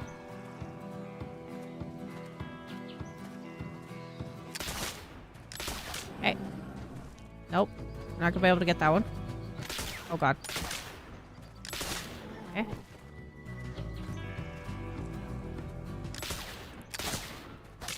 God, my angling skills.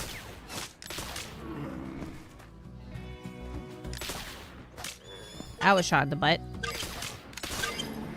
That's 190 pounds of meat. That's probably too much for him to carry. I used 13 bullets.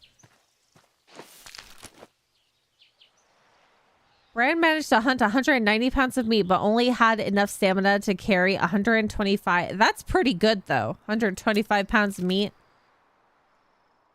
Should I obtain more pelt?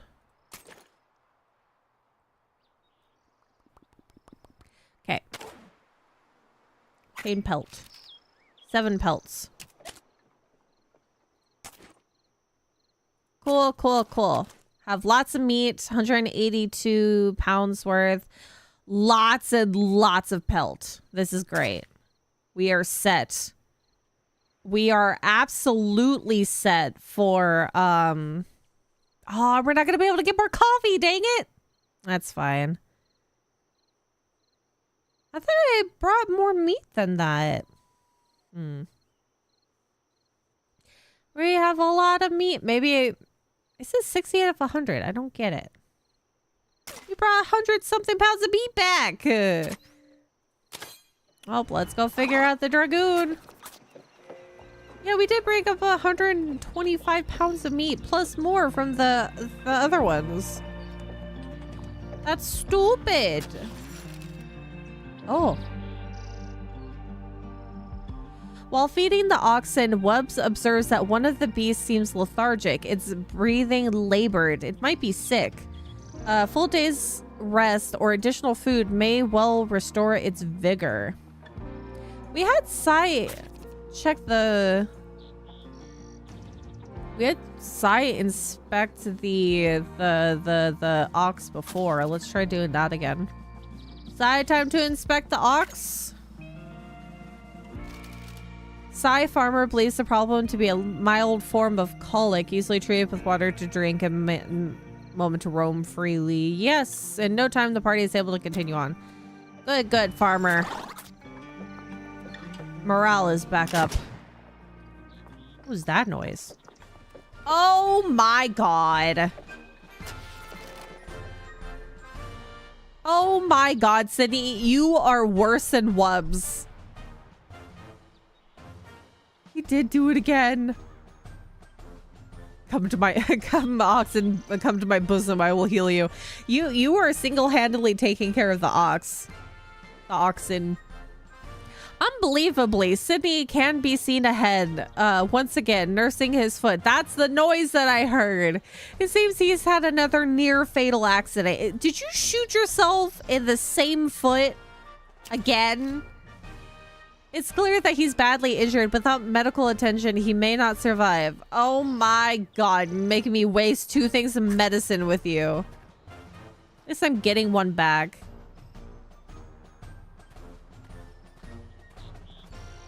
I swear.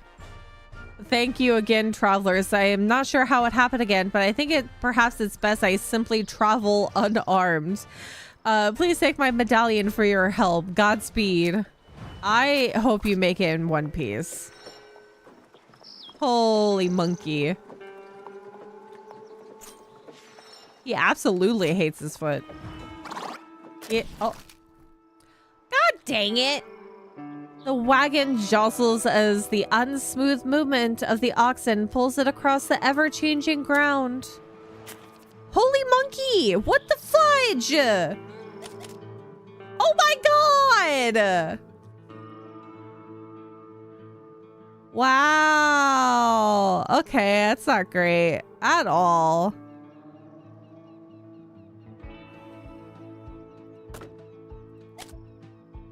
That is really not great, because if we have these 3, I should have tried to get that wheel grease. Oh no! This is not a good time. Because if we go over the river like this, I know we still have time before the river. But if we go to the river with these 3 exposed bits and we have items that are sitting on it, it's gonna fall out.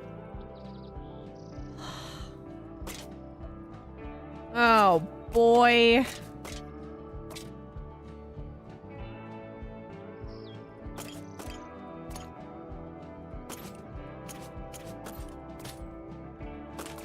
Such a duck.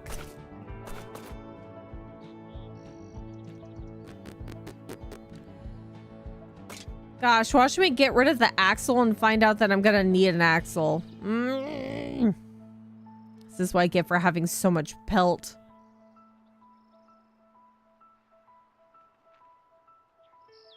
Such a duck. Okay. We're gonna have to sacrifice a bit here.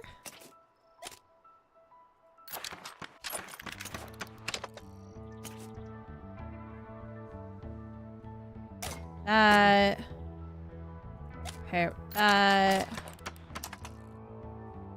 oh dear. I gotta figure out a configuration that I can get the wheel back in.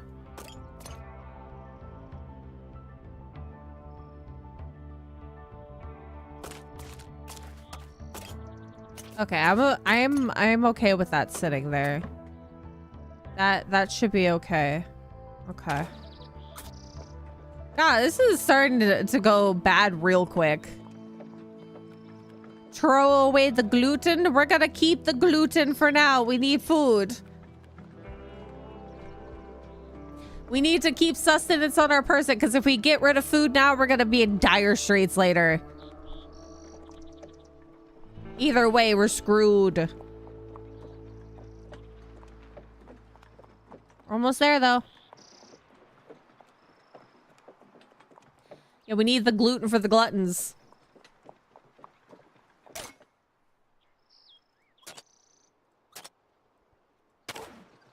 We're gonna keep it on filling.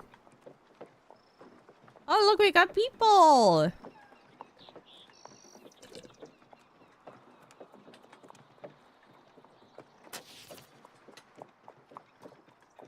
Yay, we've made it. Though no one had so much as noticed the gradual ascent, the party has arrived at the summit of the Rocky Mountains, the very backbone of North America, of the North American continent. Whoop! We did. Oh, we did. We did. We did get coffee. Cool, cool, cool. Where's the trade? Do you have wheel grease or something? Oh, you have toolboxes. Oh, yes. Okay. What about the wheel grease? Okay, that's fine. Okay. I'll take your 4 toolboxes. Trade 1 Dragoon medallion. Yes. Yes, yes, yes, yes, yes. Somebody is smiling upon me this day.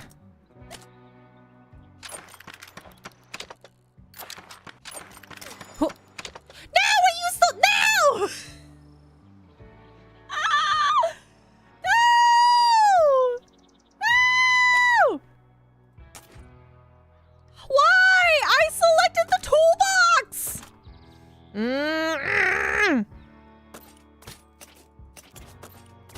It used my axle and my wagon wheel.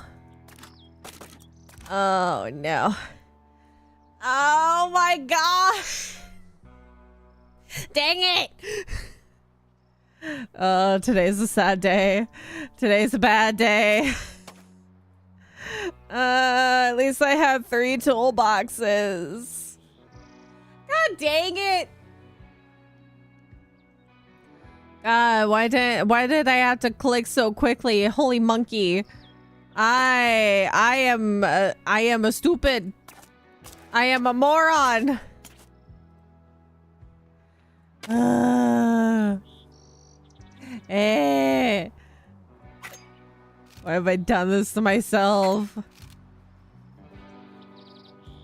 Oh look, a harmonica.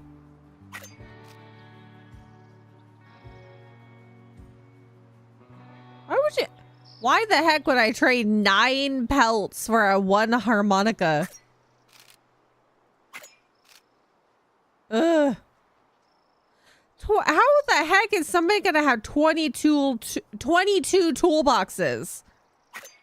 Let's see what haggling does.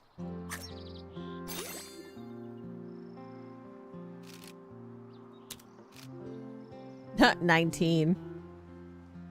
Wow. How is that? How? How the heck is anybody gonna have 22 toolboxes when it's in stack of 3?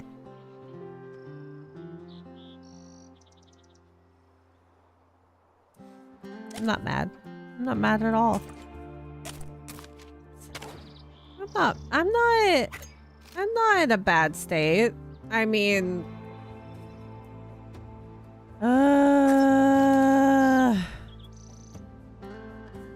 okay, I would like to sell at least 3 pelts.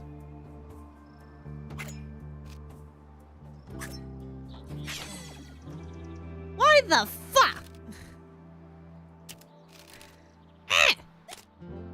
It's a bad day. It's a really bad day. Haggled for the wrong thing, got a success. Didn't really have that help much. Haggle for the right thing, and it did not work.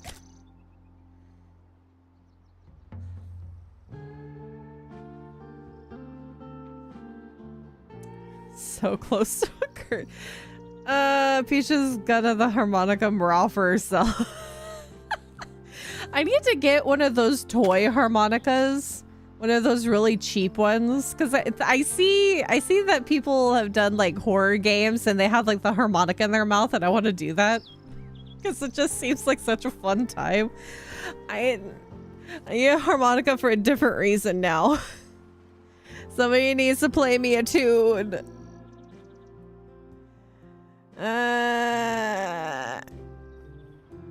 Is this the start of my downfall? Back. Okay. What is our stamina? We're gonna rest. I'll use... Yeah.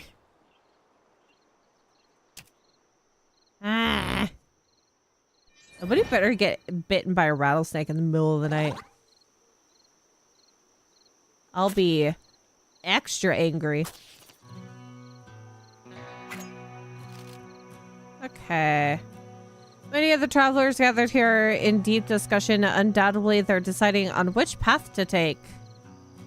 I'm not gonna care about who these people... I love how all of these have normal names and then you have Mormon Traveler.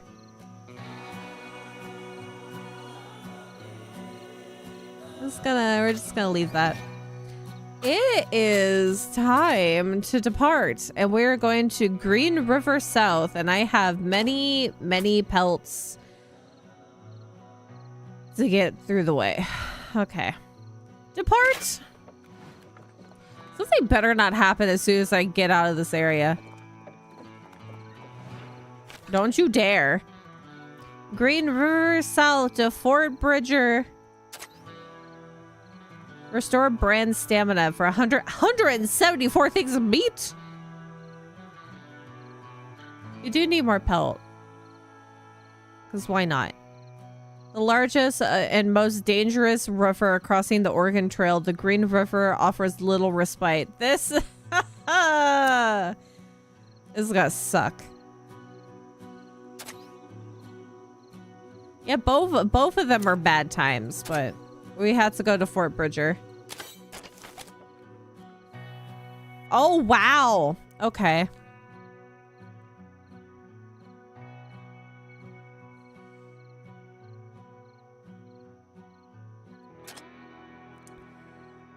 Oh, dear. It's just like 2 things of fishing. Ah! Okay. Either or, it's all the same. How can I collect pelt if there's only fishing? Rugged sage brush fields stretch out before the party, marking the end of the continental divide and the onset of Oregon country proper.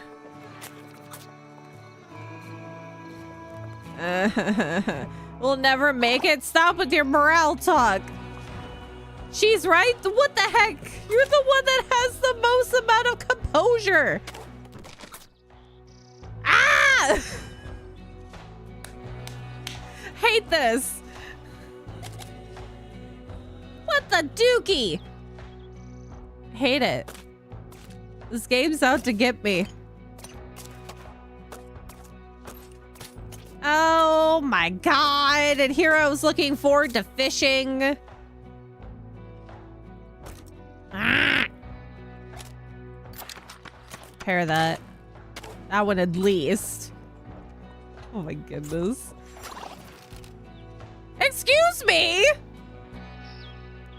A sudden cry rings out across the trail. Sai's foot has been crushed under the wheel of the wagon. Toes may be broken.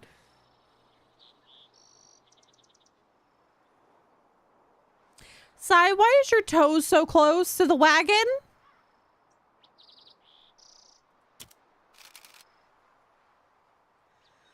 Depending on the extent of her injury, a good rest may be all Sai needs. If the injury is more severe, however, forcing her to walk will likely invite greater misfortune. Inspect the toes. Who's gonna inspect? Webs will inspect the toes. Oh my god. Okay. Ah! Webbs examines the injured foot but cannot determine the extent of the injury nor the proper course of treatment. Freaking Webbs!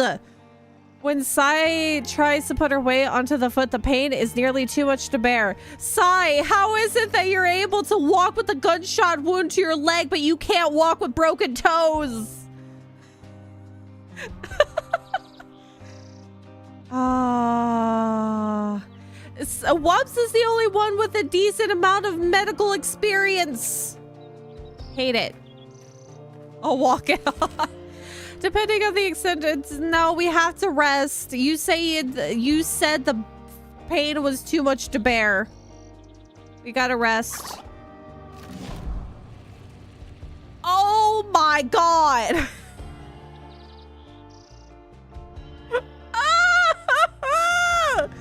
Okay.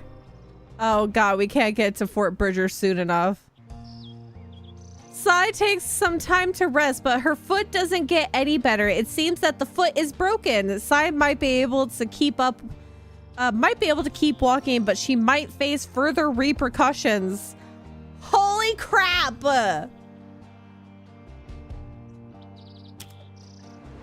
Oh no. Oh, your stamina. Oh god, everybody's stinky. Hold on. This is the start of my misfortunes. This is the start of some bad days. Oh no, Sai, your stamina! 47 days of a broken leg! Ah! Well, Sai, when we get to Fort Bridger, you're definitely seeing a doctor. Oh my god. Gabe knows I'm the MVP and is trying to humble me. If only you could have them. We're gonna keep at the steady pace now, because everybody's gonna need a buttload of stamina to make up for this. I can't collect pelts, so I can't collect. Oh, this sucks. It's absolute dookie. Fish team in the water nearby. Prone location.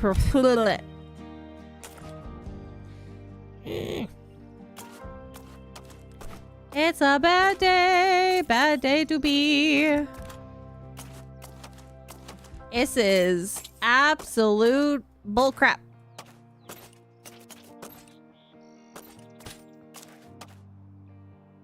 The audacity. Okay, so I can fish. We have 5 things of fish, so we're definitely gonna fish for this. Oh, that's right. I can give Sai. Could give Sai this, but we're gonna hold off on that. We're gonna go fishing, buddies. Everything's going to hell in a handbasket so quickly. I only just left Independence Rock. I've been cursed. Cursed, I tell you.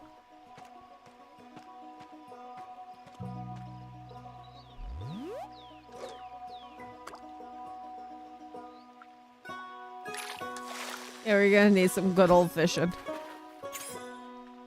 Freaking boot! Old leather boot.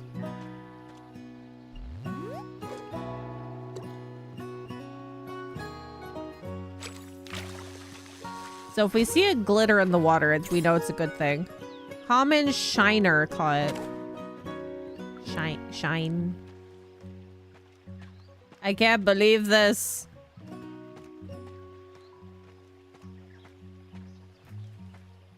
Cannot believe this.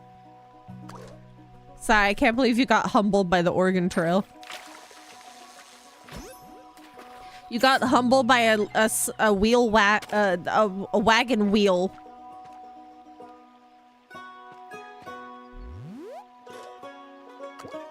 We're gonna use the last of our bait to get as much fish as possible. Oh, almost top quality fish.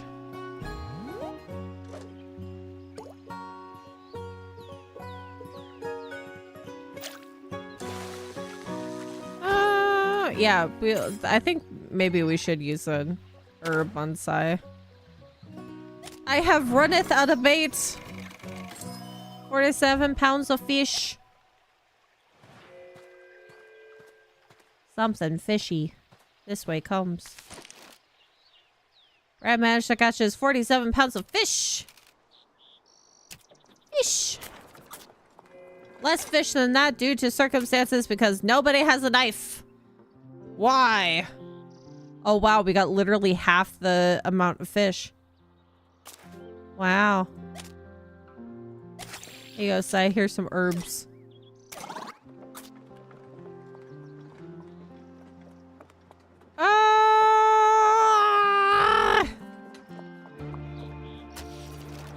Store the fish in the non-refrigerated wagon. Refrigerated. And then we're gonna have to sell this fish later. Fudge a duck. Sai lets out a wheezing cough. Her poor health has begun to take a oh no! What was this heard? Yeah, search for herb. Search for herb. Brand. Search for herb. Sai needs to survive until Fort Bridger.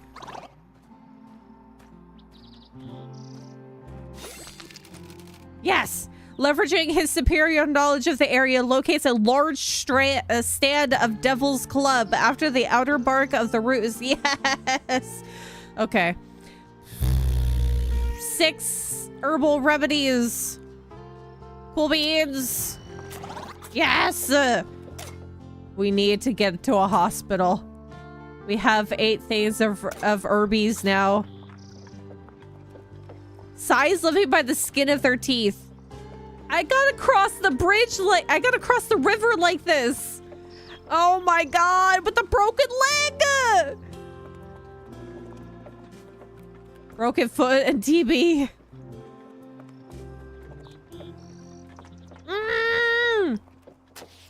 This is gonna suck. We're right at the river now. Oh my god, this is gonna be a bad time. Oh no! Can you pay for the... Is there a ferry here? If there is a ferry, I hope we have enough money. I have no idea whether or not there's a ferry. The muddy red-brown waters of the mysteriously named Green River can be heard ahead. This is one of the deadliest crossings of the trail. The party needs to be prepared. Oh, there's no services. Oh.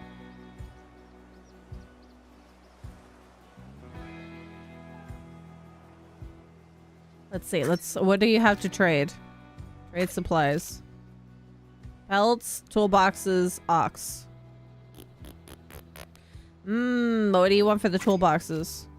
Oh, ho, ho, ho, ho, ho. Trade, one dragoon. Oh, reconsider. Hold on. Okay, why can't people offer me? Why can't people offer me, what's it? What the heck? I don't know what that is. I don't know if you even heard that. We're gonna sell the fish. Haggle for fish. You better haggle properly this time. Yes, good. Continue. 2 per fish. Sell all fish.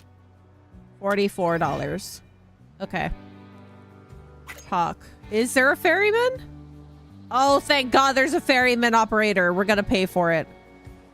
The water of the Green River rushes past violently. Some travelers are taking the opportunity to wash their clothes, and others are preparing for the dangerous crossing. What does it look like right now? Rapid waters. Yeah, no.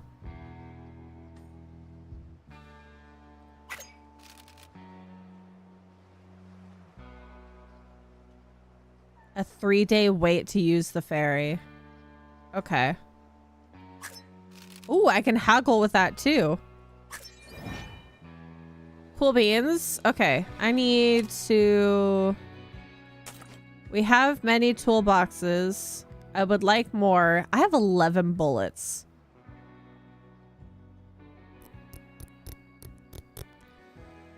At least our wagon is not damaged, but thank God there's a ferryman.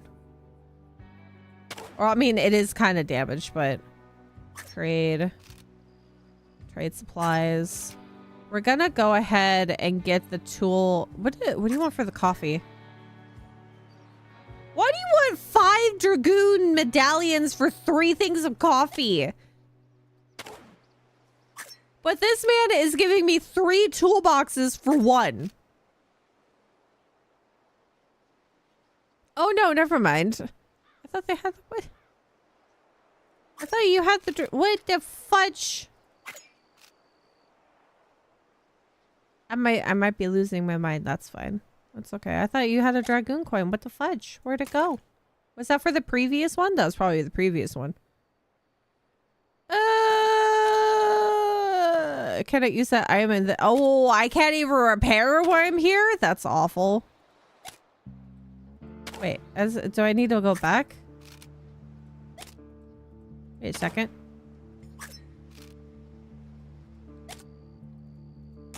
Can I repair? Wow, that's awful. I should have repaired beforehand. We're using the ferry. It's not gonna be a big deal. It's not gonna be a big deal.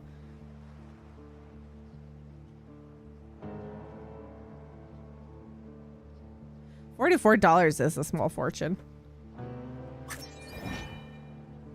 When nickels and pennies were basically like the normal pocket change currency. Pocket change nowadays is nothing. You have coffees that are $7 to $8 depending.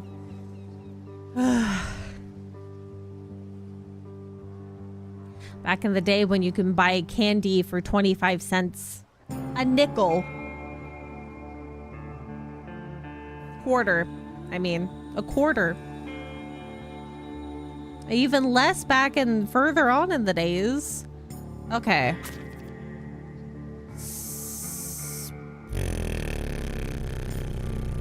We're already... What's the... Whoops. Yeah, brand stamina specifically. Okay, so we'll rest and then we'll pay for the ferry. I know that it says we have a 3-day wait for the ferry anyway, but I don't know if that's going to give me stamina. So we're going to rest now, pay for the ferryman, and then get on with our lives. There was a diner in my hometown that hadn't upped its prices in decades. It was great. Still was able to get coffee for 25 cents, breakfast for a toonie. That's awesome. It's like the humble Costco hot dog. Same price for who knows how long. Rest. Rest. The wagon bed is rearranged for sleeps. For the big eepies. The big nap nap. Minus 3 days the size broken leg. Does the trade change at all day today? Nope. Okie dokie. We're gonna cross. Oh, it's moderate now. That's great.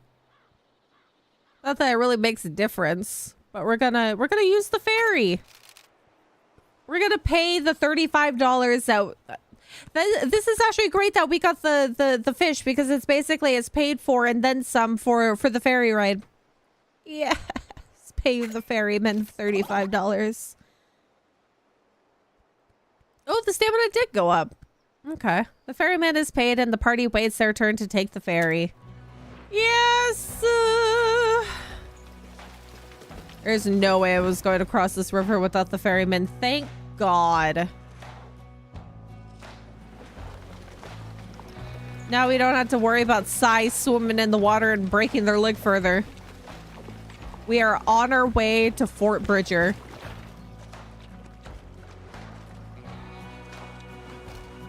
The party had lights from the ferry after a pleasant ride across the river. Yes. We didn't collect pelts, but at least we got more meat.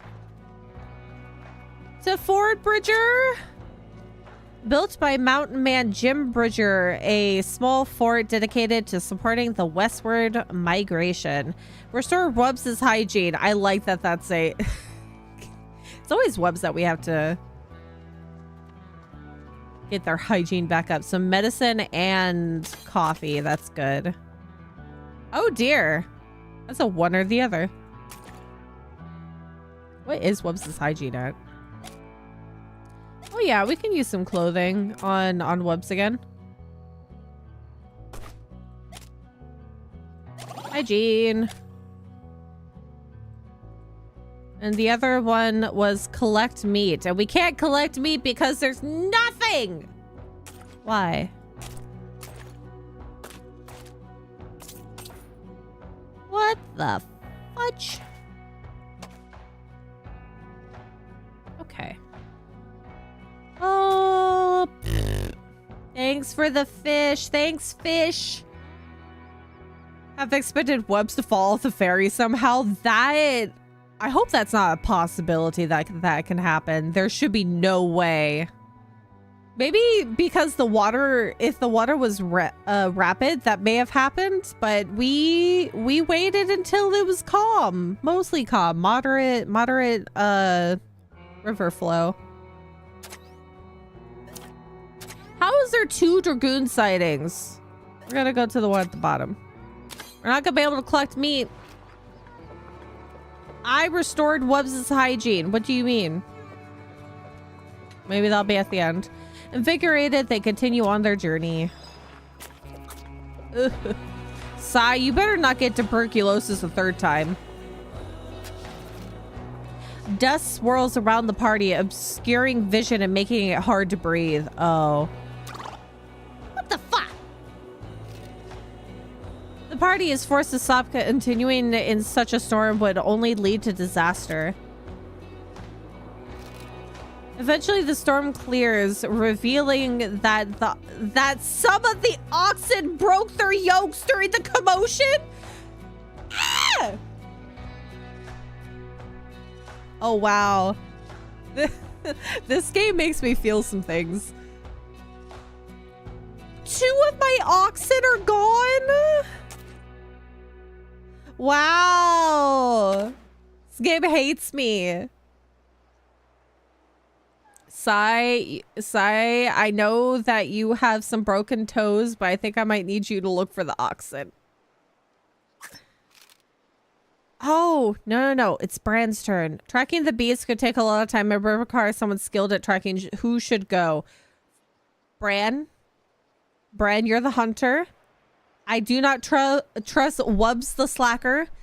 We are going to have Bran go look for the animals. Oh God, please. I can't get by with just 1 oxen. Bran, you better bring them both home.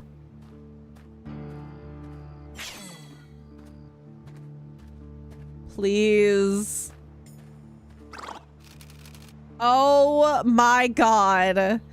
Despite Bran's best efforts, he is unable to locate any sign of the animals. If they had kept running during the storms, they could be days away. Bran finds no leads and returns to the wagon, which will have to continue without some... No!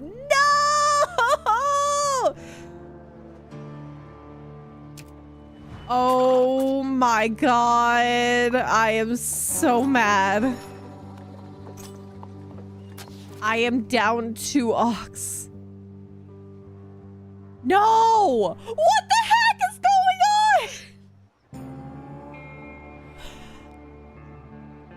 on? I am being sabotaged. It seems the ox has cracked one of its hooves. Is this my karma for using the ferryman instead? I should have just gone across the river by my lonesome. Now it's gonna do something else. I hate this. Oh my God. Walking with a cracked hoof can lead to infection and swelling. Stopping to wash the hoof would be prudent move to prevent further trouble. Oh my God, the last time that I have Wubbs did this, they've completely flubbed it.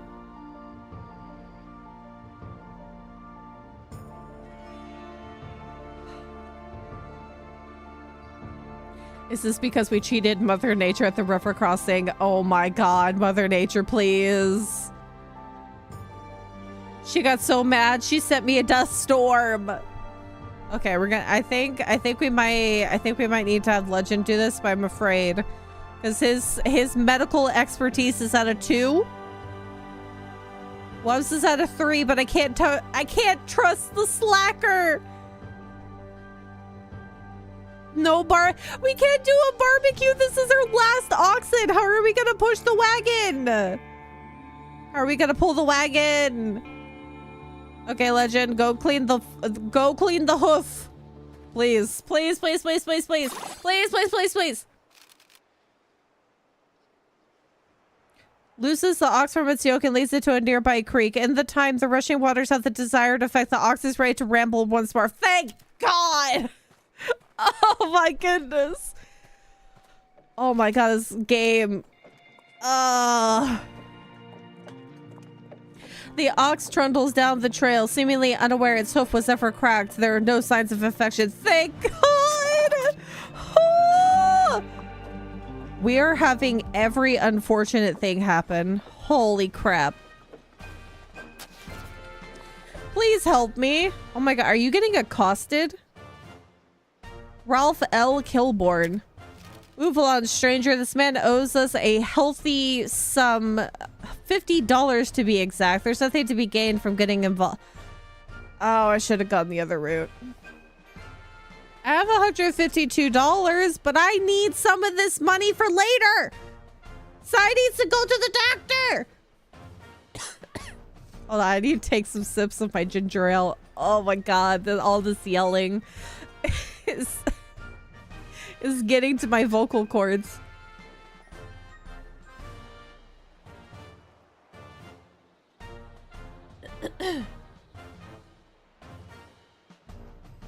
I do have some money to spare, but it's probably going to be like $30 per person. I hope, God, if anything happens between now and getting to Fort Bridger,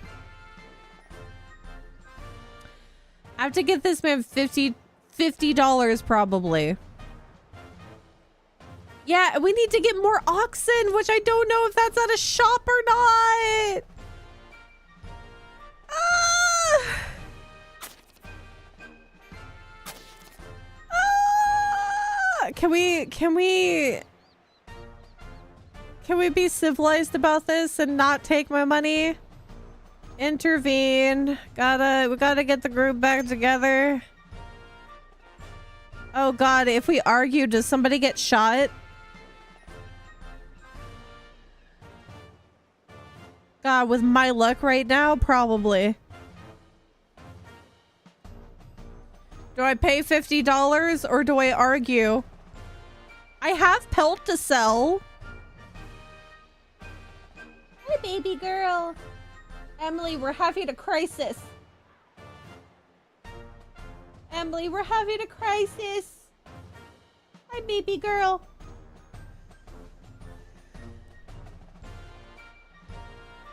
Just go away, but we had to get the guys back together. We have to get the send me in. Oh my God. Do we get to choose who argues?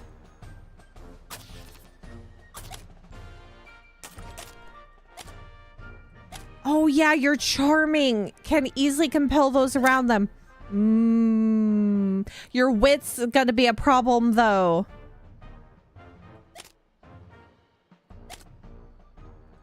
Okay, we might.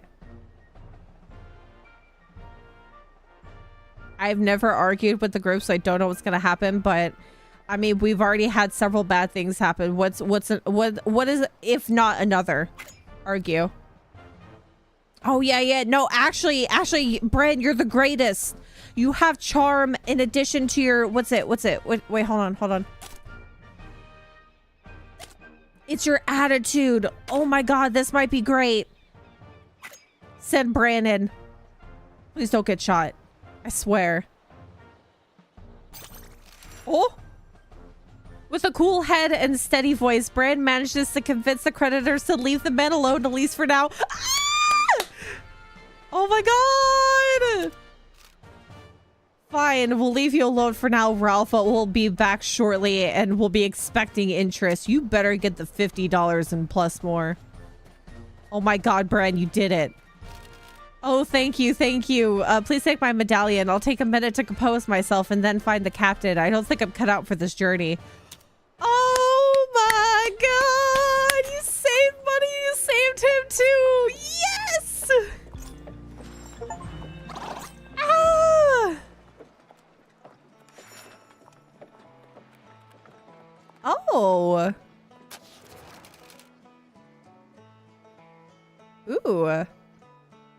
The party comes across a pair of musicians performing for a small crowd by the trail. Their music is good, but it's drowned out by the sound of their bickering. Could they be the brother and sister mentioned by Lewis Southworth? Ooh. God, it would probably be like $75. I wouldn't be surprised. You're out of tune. You're not on beat. Oh. I've just about had enough of you, Rosetta. How do you expect us to draw a crowd if we don't put any heart and soul into our music? We're lacking an audience, brother, not heart and soul. I told you it was a silly idea to perform for immigrants on the trail, but did you listen to me? Oh. There doesn't seem to be much hope of hearing the siblings play again unless the argument can be resolved peacefully. I do feel like performing randomly for people on the trail might be a bad idea. Oh god, I hope they don't break Ralph's legs. Should we support the brother, support the sister, or support neither? I mean, they both have interesting points. But what if we support the sister and they break? If we support either one of them, would it be a bad time? But the sister makes a good point, because then I can get them to go to Fort Bridger for a band purpose.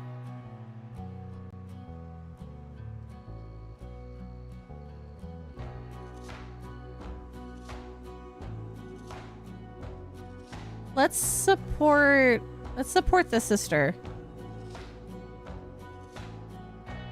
I hope.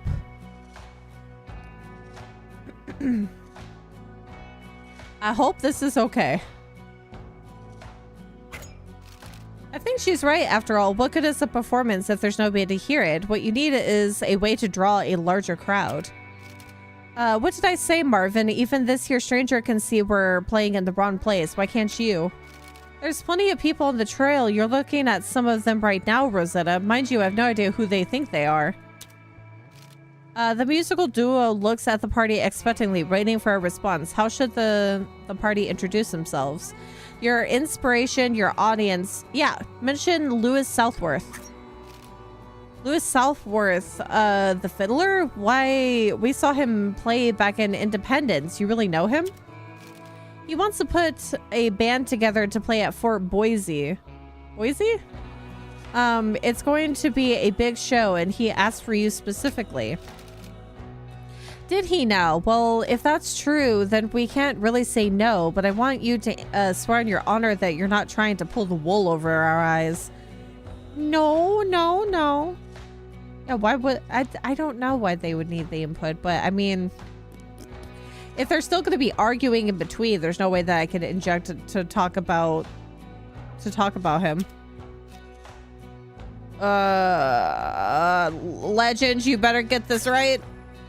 Convince them. Lewis Southworth talked of a brother and sister duo he saw back in Independence. He said they played guitar and banjo and have an amazing sound. I believe you matched the description. Well, I'll be. He really called our sound amazing. I don't know what to say. I say we join his band. Who knows when we'll get another opportunity like this. He's still Fort Boise. That's a long way to walk carrying our instruments. I'd much rather store them in your wagon.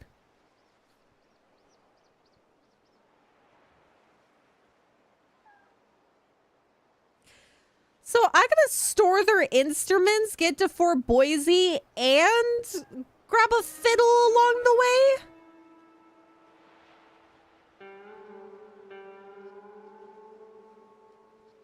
Are you joking? Yeah, I think maybe we buy the fiddle and... Oh, God. How big's the instruments? Oh, no. We can arrange for our own transport at Fort Hall. If you can meet us there, then Marvin and I will pick up our instruments from you. Where's Fort Hall? I can't look at the bigger map. Fort Hall is after Fort Bridger and then the other place and then Fort Hall? So I would have to get to Fort Bridger and then get to the other place, but I also probably am buying... Oh, this is gonna be fun.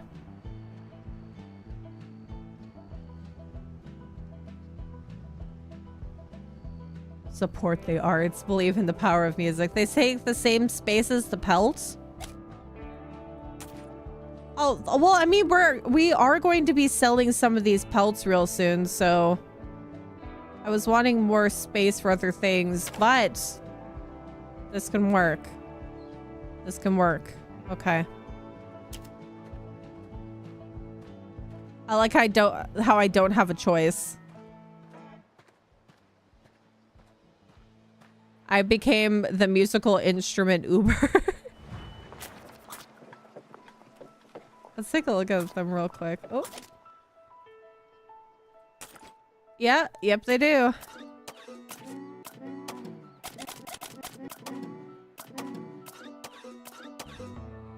Okay, we'll hope that we don't lose these. Freaking wagon condition! Bran begins scratching his stomach furiously. It seems he has been... Oh! Bran, it's your turn to smell like bacon. The affliction can be eased by placing bacon grease on the irritated area, but doing so would seize some of the stored meat. It's time for bacon! Bran, this is how you're gonna get more animals to come at you when you go hunting, is because you smell like bacon grease. The fatty juices eases his itchiness considerably. He is comfortable once more. God, I would not like the feeling of bacon grease on my body. I don't even like the feeling of lotion on my hands for long periods of time. Do you think that I want to feel grease, bacon grease on me? Ugh.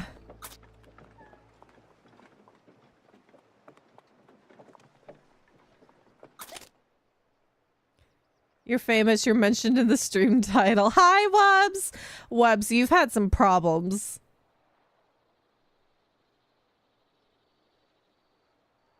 I'll take the grease over the super itchies. That is true. I probably would as well.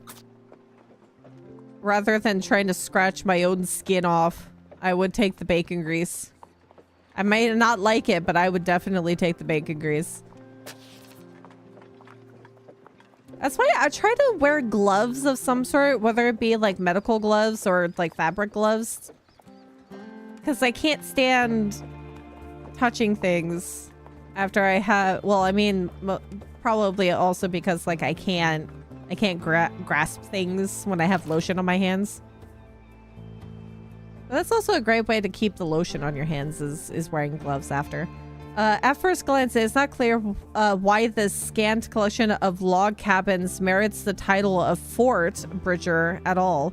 Nevertheless, the party is more than grateful to have arrived. Hey, we got more medicine at least. Now we gotta make... Oh my goodness. Now we gotta make sure that Sai gets medical treatment. I have genuine OCD, so I also just walk around with gloves on a lot. I feel that. Sometimes whatever eases the OCD. Okay, services. Physician. Sigh. Treat injury for $30. Sigh's health bar is now back to maximum. Oh my goodness. The physician tends to Sigh, dressing her wounds and furnishing her with medicine. Ugh. Okay. Now we gotta figure out some other things before we decide on what else to do. I need to look at the store. Is everybody's hygiene at? Everybody's hygiene is okay. For the most part. I need ox. I need oxes. Can I even get oxes through the store? Oh my god, I can't get oxes through the store.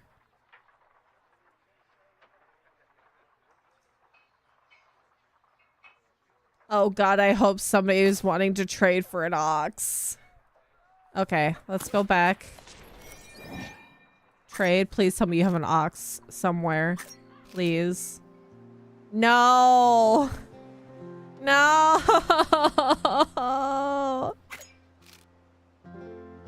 God, if I have to buy a new wagon, I can't. Hold on, let's go back to the store. See, there's no other wagons. This is the wagon you've already got. I hope you're keeping it in good shape. It's in as good a shape as it can be. There's no ox! I hate this.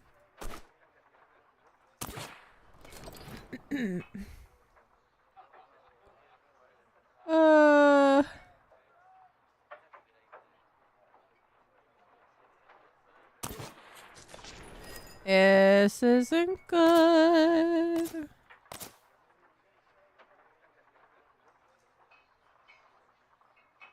You can't buy.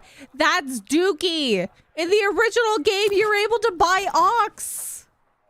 You were able to buy oxens. You were able to buy oxens. Wow. If I could only get it through haggling, this is bad. Why is it now? Now that I need ox, nobody's haggling for them. Nobody's wanting to trade for them. I don't feel good about this. Okay, so let's sell some pelts. Wow.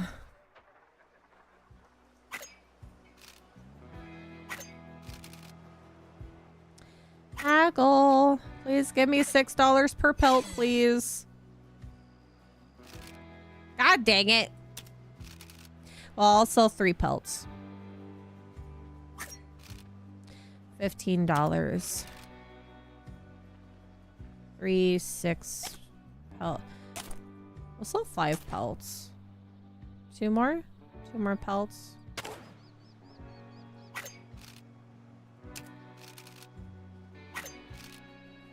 Okay. Walmart is in the next fort. Oh my god. Ah, this sucks, Dookie. Then let's hold hands and pray to the sun god that we run into our bovine friends down the road. God, I hope we can get another ox later. Ah, this sucks. Okay. I need grease. That is one thing. Let's talk to some people and go back to... Oh, Ava's here. Back to Ava. My friends, you've made it, and just in time, too. The wedding is just about to get started. Yay, the wedding! It's good to see you, my friends. I'm glad that you were able to be here to see our union, our promise. We are gathered... Jim Bridger. Oh my god! We are gathered here today to witness the union between this man and woman, Ava and Douglas. By my power as the owner of this fine fort, I now pronounce you man and wife. Yay! You may now kiss your bride. Woo! Hooray! They got... Yay! They made it! It is done. We are married. Oh, happy day. I'm glad you were present, friends. Please, I would like for you to meet my new family. Yay! So these are the travelers I heard so much about. It is a pleasure to meet you. My son and new daughter-in-law have told me much about you. I wish to thank you for your service. A freaking 200 flour? I don't need flour! For service to my family, my son has explained you were instrumental in their meeting. I wish for you to have this as a measure of... I would have much rather have an ox, sir. Can I get the flour back and ask for an ox? I'll pay it. I'll pay for it. Farewell and safe travels, my friends. I hope we can find each other again, perhaps once we're all living large in Oregon. Ah, why is it always flour? Thank you, though. Thank you. Star-crossed lover is complete.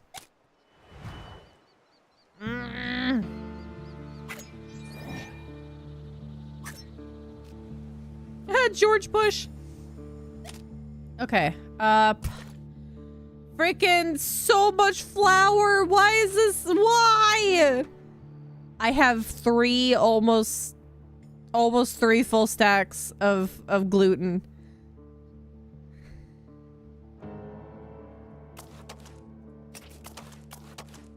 3 full stacks of gluten.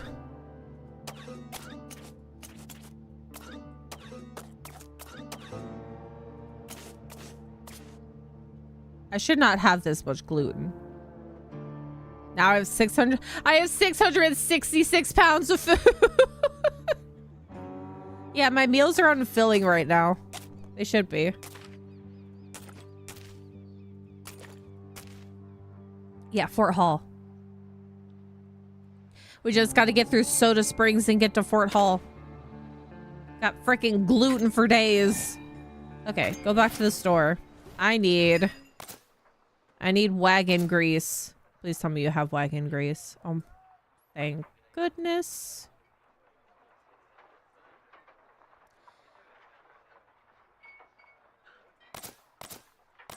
Okay. Add to wagon. Coffee. Wait, do I have coffee on my person? Oh, whoops. View wagon. No, I don't have coffee. I should sell 5 more pelts.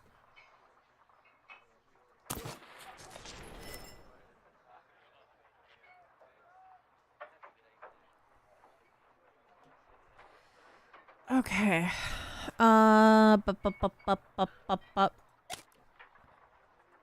Okay, let's pay for that. We are going to sell more of the pelts.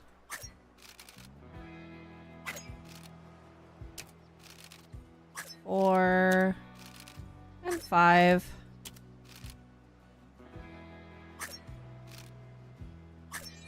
Back to the store. There's not any river crossings, and but I'm not sure what's gonna be after the other fort. Because so far it looks like that we're pretty good. We're pretty good for river crossings for now. What do how much? I still have 9 things of clothing. 5. I still have 5 pelts, so that's enough for fortifying the wagon if push comes to shove.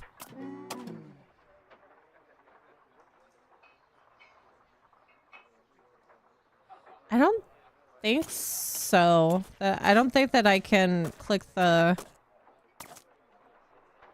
oxen pictures. But hold on, I'll double check. Keep shopping. Wagons. Yeah, this is basically just showing me my own wagon. I can't buy oxen. Oh my god. This is dookie. That really is very dumb. Okay, we got wagon grease. We have 1 thing of... Oh, I would like another, but if I'm using the wheel... God, I hope at Fort Fall or wherever it is that we're going, that we get some ox along the way. I don't think that there's any possibility that we're going to be able to see more or find our ox later. Should I buy more fish bait? I have how much? I have... Okay, I have 3 medicines. I don't need to buy any more medicine. I wish I... I would like to buy another... I would like to buy wheels, but...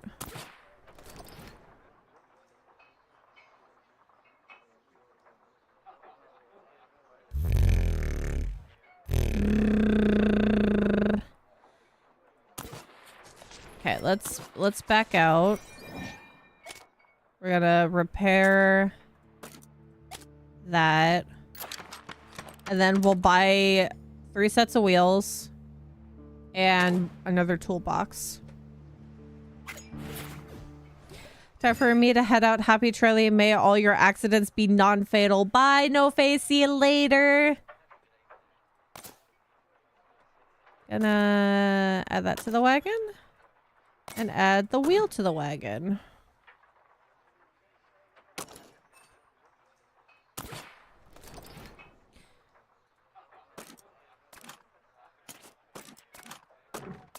Okay, $59.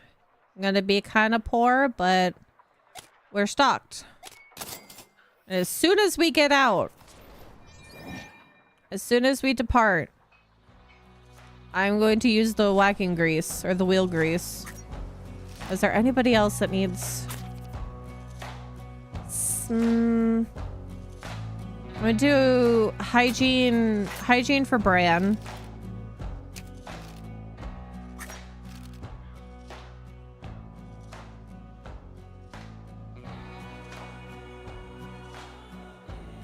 What? Pshaw, Bran. My need for barbering is far greater. Sigh, egotistical, pushes in front of Bran before he can sit down. What the heck? Sigh.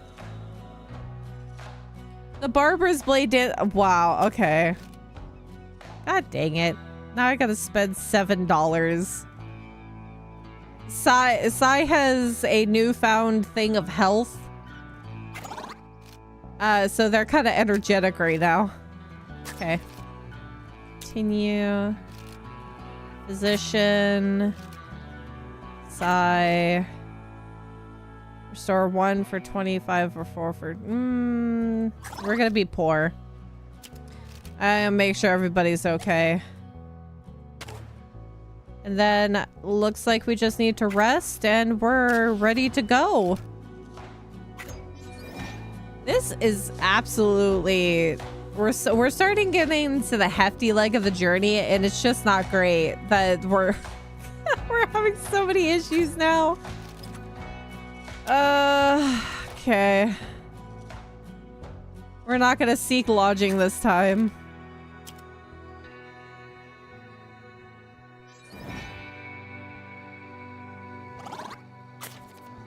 Yep, everybody's good to go.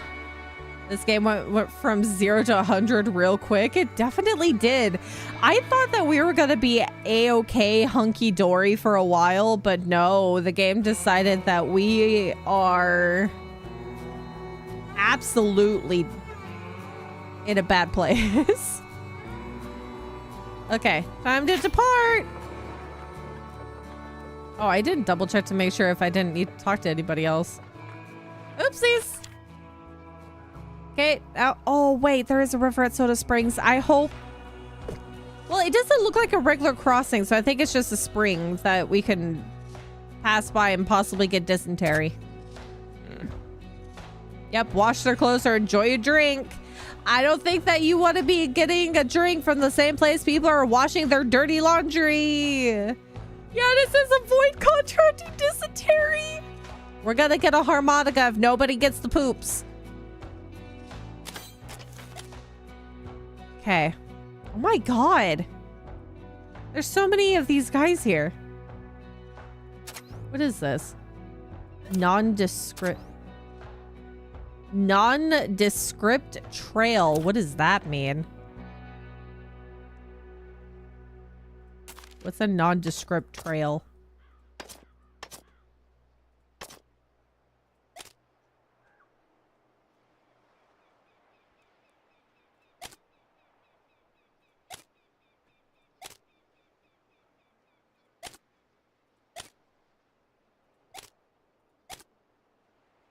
Oh, I can't even look it up.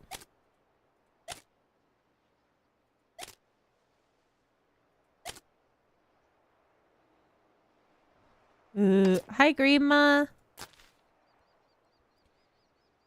How is the dysentery tripping? Webbs has tripped over at least one pebble so far. Sai was living by the skin of their teeth before we got to Fort Bridger. We kept having to find the Devil's Club to keep them from dying.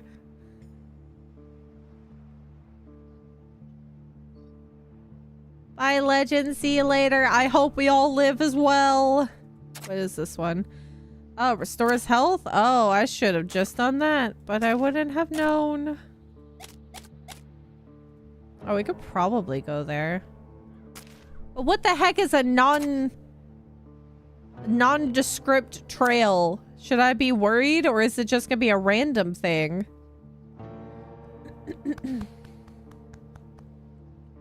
Yes, I did break their tootsies. They had the wheel of the wagon go over their foot and break their toes. We're not in particular need of health. But I have a feeling that something bad's gonna happen if I go this way. But I mean, we gotta learn it at least once. And we're gonna be going this way. What is this one? And we got more health down the road here. We're gonna go this way and see what happens. Okay, so we have to avoid dysentery. The party embarks upon the long trip to Soda Springs. They cannot help but wonder whether detouring to Fort Bridger was the wise choice. Don't say that. Don't say that out loud.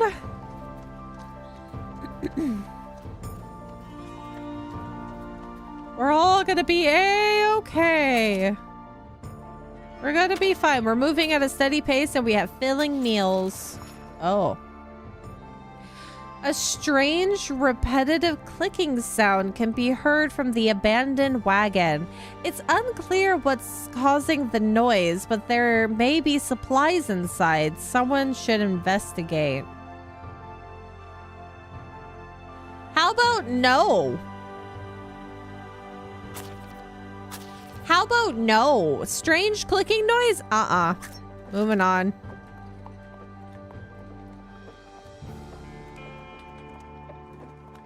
Yeah, no, we're not doing that. The party continues into the desert, giving the old wagon a wide berth. The party is disappointed at the missed opportunity. Somebody's gonna get bit by a snake, like Sai just said. No, absolutely not. Your morale can take a toll, which actually goes right back up. This is fine. We're great. The party takes a moment to choose which trail to follow. Okay, okay, so that was the only thing that was there. Cool. A dragoon sighting.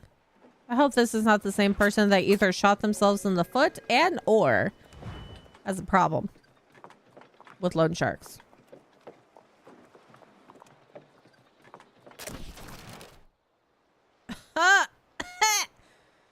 A grounding sound rings out as one of the wagon wheels jams in place. Closer inspection reveals that sand has wound its way inside the bearing and worn down that frickin' axle. Dang it. Well, nothing has broken completely this time. The party should consider repairing. Yeah, Sai, get in there. Get in there, Sai, with your newfound health. Oh god, the banjo fell off. Carpentry number 5. Your carpentry went up. Yay, Sai. Repack. We can't lose the banjo. We can't lose the banjo.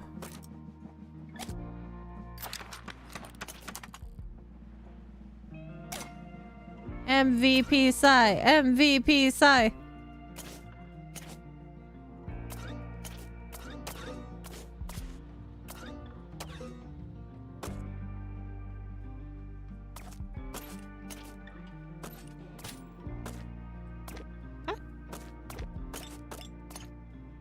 Dang, the way that things are set up.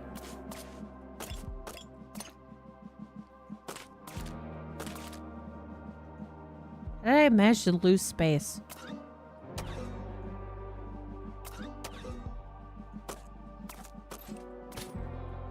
How did I manage to lose this much space? There we go. I can stand to lose those. Freaking so much gluten. Herbs. Skink. Please wait. Why are you in your lawn johns? Oh. Thank you for stopping. I have misplaced my garments. Could you please help me? The man stands by the trail, barely concealed by a small shrubbery. Somebody stole this man's clothing. How much clothing do I have on me? It's like 9, right? Yeah, I could spare some clothes. Here you go, sir. Oh my goodness. He naked. He saw his he was in his underwear at least. Much better, less nippy in more ways than one. Please take my medallion. I'll regroup with the captain once I've had a chance to warm up. Nippy! It is nippy outside, isn't it? Apparently we had full military garb on us. Isn't that hilarious?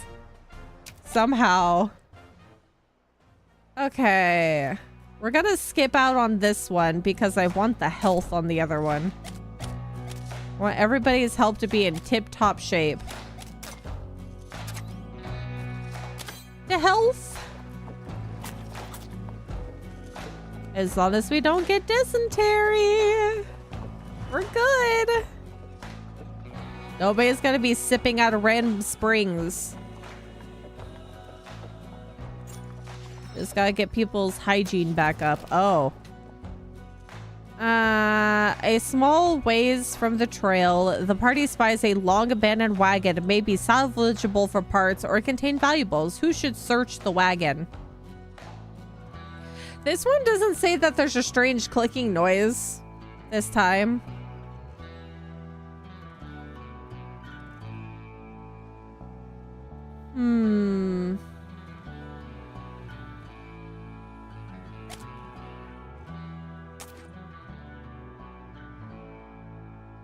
God, I don't really have room for this anyway. But it'd be cool if I could get another tongue, but what if it gives me something that I can't fit into my wagon?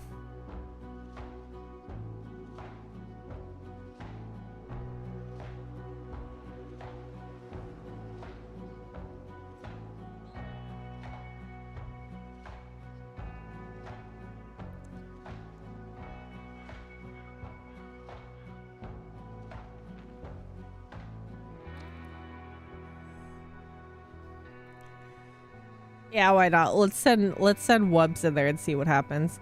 Wubs will be a slacker, so it won't give you anything too fancy. Maybe you'll just get some clothes. Maybe.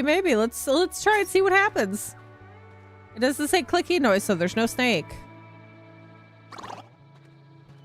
Why does your hygiene go down?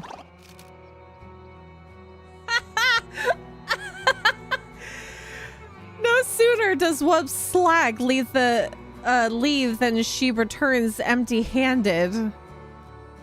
The party is not impressed by her laziness. My morale is fine, but God. Why did I have to press spacebar by accident at that time frame? Wow. Okie dokie, time to move on. If anything, we lost things. The party packs the wagon and continues on their journey. Plaques. Where did I get the L from? Why is there another abandoned set of place? Oh, that's creepy. An old wind-blown camp lies slightly in the dust. The previous owners have left equipment and firewood that could be salvaged to cook a health-restoring meal. That's exactly what we're gonna do. Cook. Though trail cooking requires a specific skill set, talented wayfinders have found an... Oh, this is the same as last time. We're gonna have Bran do it, because I don't trust Wubs. At all. Bran Charming cooks a poor meal, barely nutritious enough to warrant its existence. Luckily, he managed to convince another group nearby to share some of their food. While the party doesn't get much food, it's good quality and filling. There's nobody else here. How is it possible? Did we just get a ghost meal? How is it possible that Bran was able to bring food in from somewhere else? You managed to make food out of nothing, Bran. Who needs to cook when you can convince the ghosts to share their ghost bread? That's so funny. Ready to move on. Everybody is in tip-top shape, except for Legend, who needs a bath soon. Okay, let's get this other Dragoon.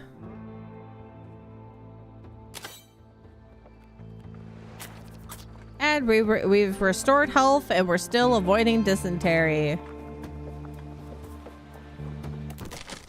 What the fuck? Oh my god,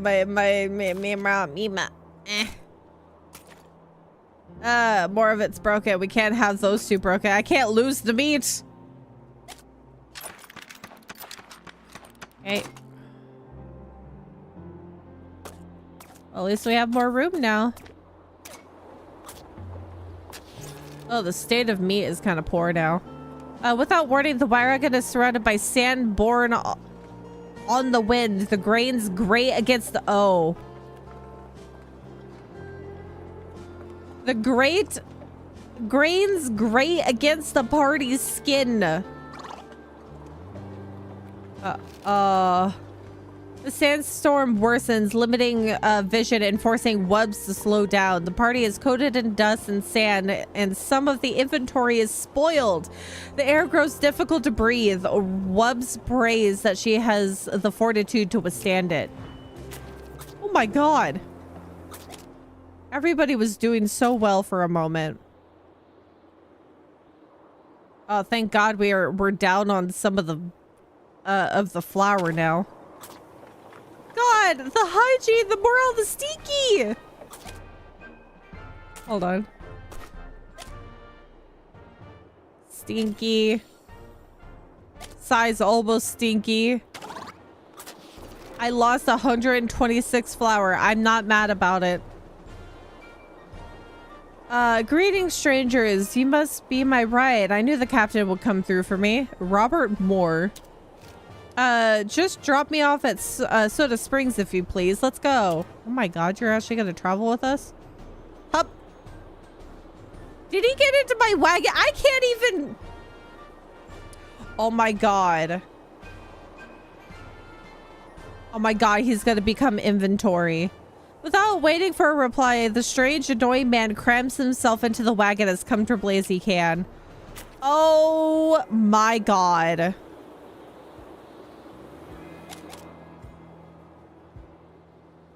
Oh my god.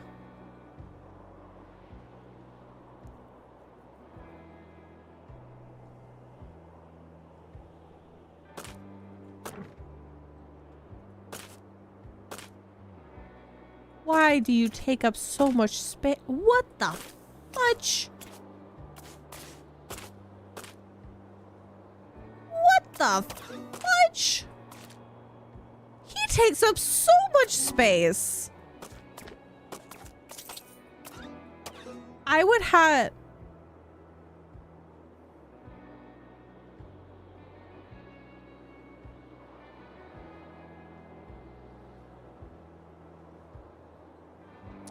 It's doable, but I would lose flour.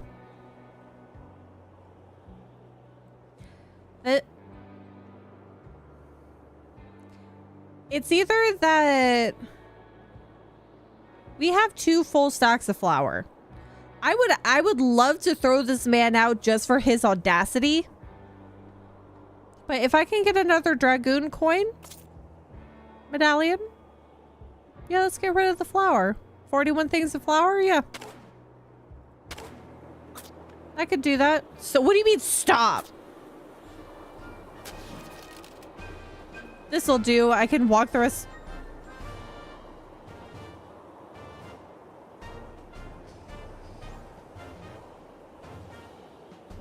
I need a moment. I need a moment. Can I just not? Why is it that every time I have to discard something? Every time I have to discard something.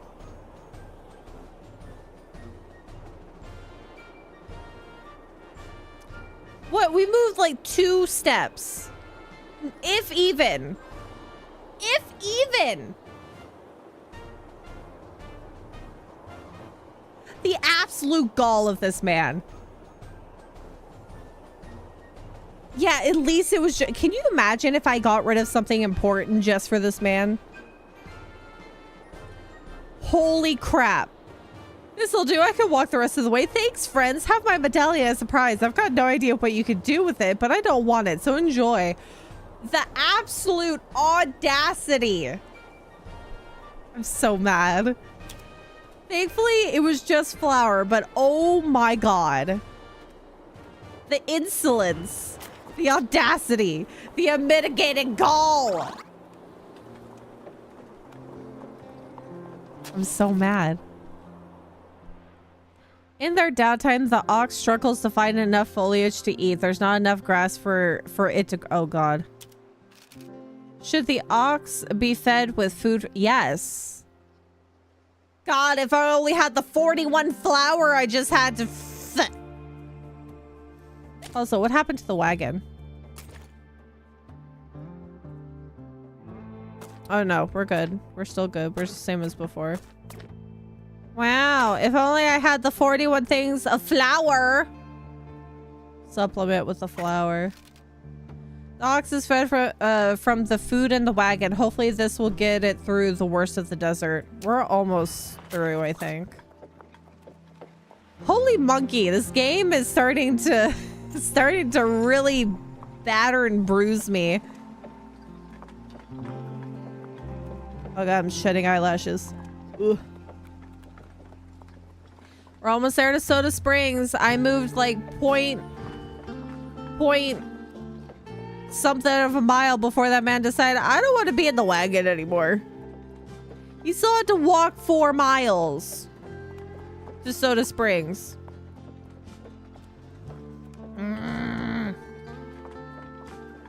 God, I hope I can get an ox here.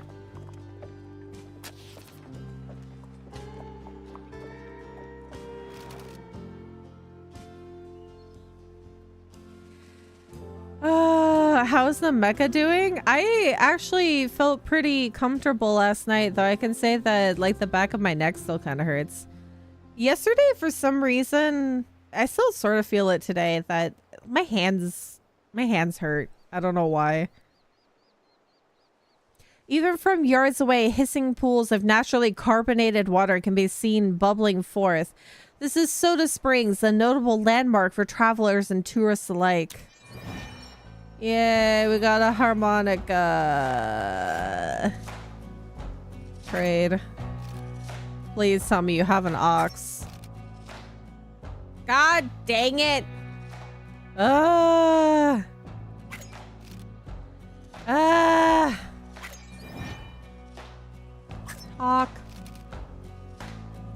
Oh, look, it's Charles and Jane. Jane. Hello again, travelers. It's certainly amazing how often we meet on the trail. Do you have an ox to spare? My little Mary has not stopped talking about you folks since we last met. You really left an impression on her. She keeps asking questions about your group, but I have to keep telling her I don't know. Perhaps you'll take time to talk to her. I could use a quiet moment to catch up on some reading. Okay. She's just by the water. Don't worry. I've been keeping an eye on her to make sure she doesn't run off again. Jane points to the spring where little Mary is playfully splashing in the shallows. Let's go talk to little Mary. Hi, everyone. Mommy said I might see you again. Did you come to play in the water too? God, please nobody break a leg. Yes. Yay, it's fun. You'll see. Mommy says you can use the water here to make a special drink. Can you show me how? A special drink? Little Mary jumps and splashes in the spring with joy, spraying the group with water.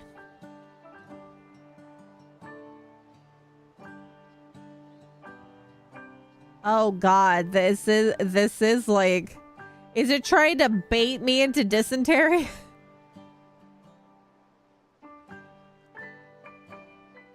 To make a special drink. Do you mean poop water? Look, everybody's soaking their bunions in this in the soda springs. Do you think it's a good idea to drink this without like actually it's good quality water? Are you sure about that? Okay, well, let's risk it for the biscuit. I mean, we didn't get dysentery all the way up until this point, and I think that we already got the... Yeah, we already got the... Oops. When did I get an extra 122 things of flour? Was that the reward? Oh yeah, we got the harmonica, so we're good, even if we get dysentery. I mean, not that I want dysentery. Let's make a special drink. The party spent some time showing little Mary how to make a carbonated drink from the spring water. Little Mary is eager to take a big gulp of the effervescent beverage. Oh God, what if we give her dysentery and she dies? Oh no, I didn't think about this. Oh God, I hope she doesn't. I hope she doesn't get dysentery. Oh no. Wow, this is so good. The bubbles tickle my throat. Little Mary drinks the beverage with a speed and good. I really hope it's good quality water because I'm going to hold you to that. Okay. My tummy feels funny. Hick. Little Mary clutches her stomach. Moments pass as she struggles against the inevitable. Oh yeah, she's burped. Oh my, I'm sorry. I'm sorry. Please don't tell Mommy that I did that. She'll be upset about my bad manners. Little Mary frantically apologizes for her belch, looking thoroughly embarrassed. And that is what happened when you thoroughly chug soda water. The travelers here clearly aren't shy about trying the famous bubbling spring water. Almost everybody in sight has a bottle or cup in hand. Let's talk to Charles. The water here is naturally carbonated, meaning it's got bubbles in it. Try mixing it with a drink or two of your own. Someone said dysentery? What? That's what I'm afraid of. I'm so scared because we had Mary drink it and now we're about to possibly drink it.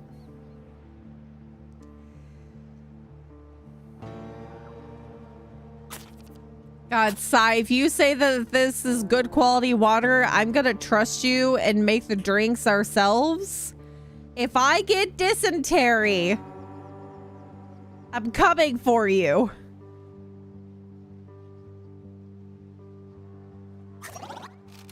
Let's hope it'll be fine.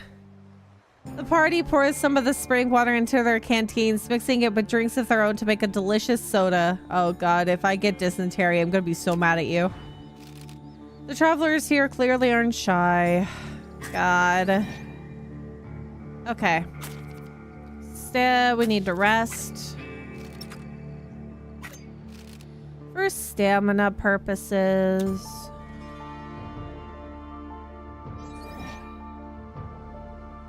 Okay. Good. There's no ox. There's no ox to be had. There's no ox here. There's nothing. There's 5 traps, 3 coffee, 4 things of wheel grease, and medicine. That's it. That is absolutely it.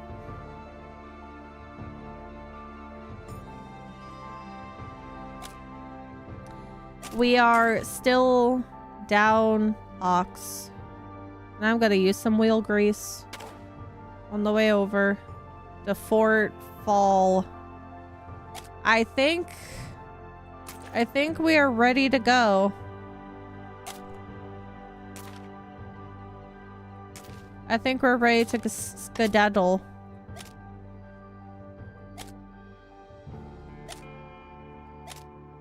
God, I can't believe how many dragoons that we have found. Okay. Oh, wrong button. Back. We are ready to skedaddle. We are keeping... We're keeping the other pelts for now because I have no idea what's going to happen. So, yeah, let's depart. There's nothing else that we can do talking-wise. At least nothing that looks like it's going to do anything. Ready to go! Ready to go! Time to depart. The Fort Hall. A popular trading post for mountain men, immigrants, and Shoshone alike. Built on the banks of the Snake River. Let's hope that avoid contracting cholera. Oh no. Why is it always wubs that we have to do something with?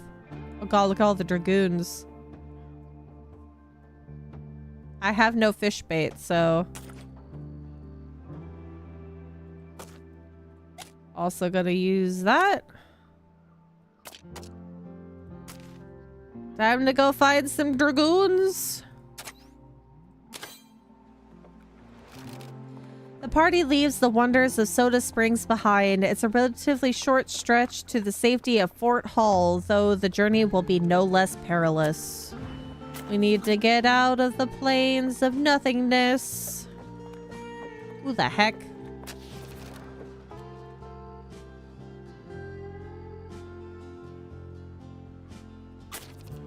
What do you mean nobody's injured? Greetings, weary travelers. I could see you are injured. Perhaps we could be of use to each other. You see, I happen to be a physician, and it would be my pleasure to heal any wounds and tend to any illnesses that might plague you. In exchange for a full treatment, I only ask for, say, 300 pounds of food? Well, I can say thank God because we have nobody who has an illness right now. Everybody's almost in tip-top shape. You can fudge off with your 300 pounds of food.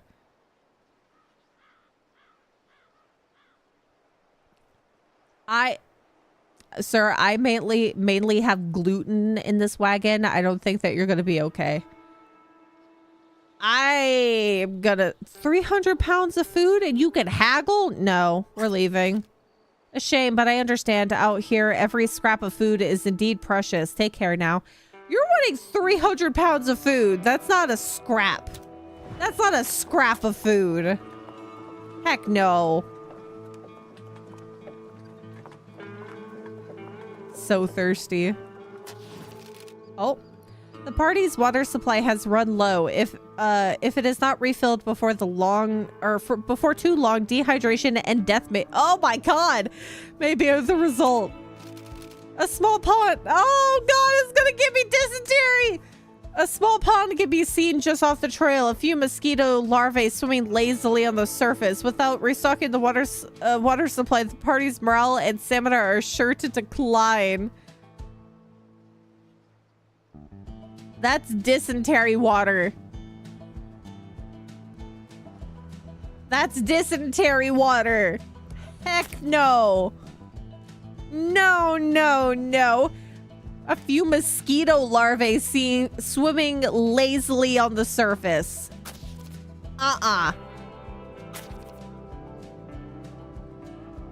No, it's not time for dysentery.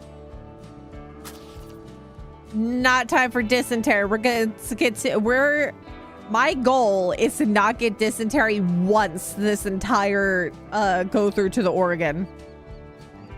Continue without water. That's completely fine because we are full up on stamina for the most part. The party avoids the dubious pool. With their clean water supply dwindling, they are forced to ration what remains. A deep weariness begins to set in. We're not drinking the poop water. The skeeter water.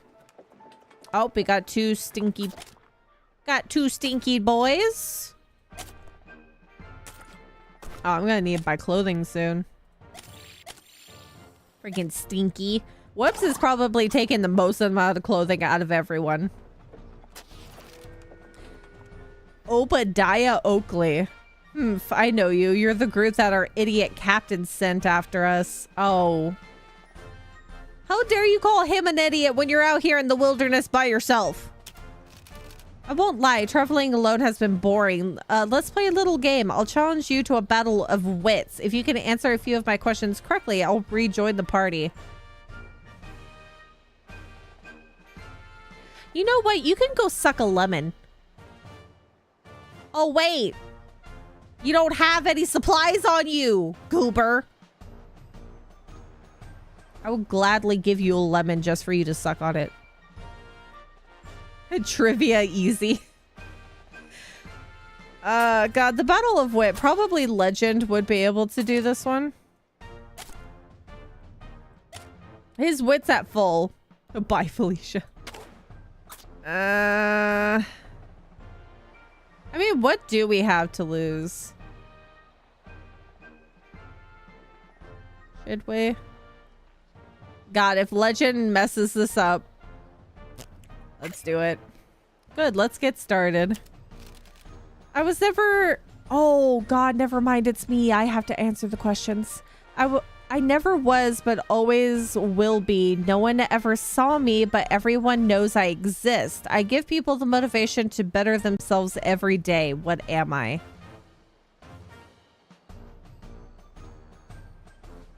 Tomorrow?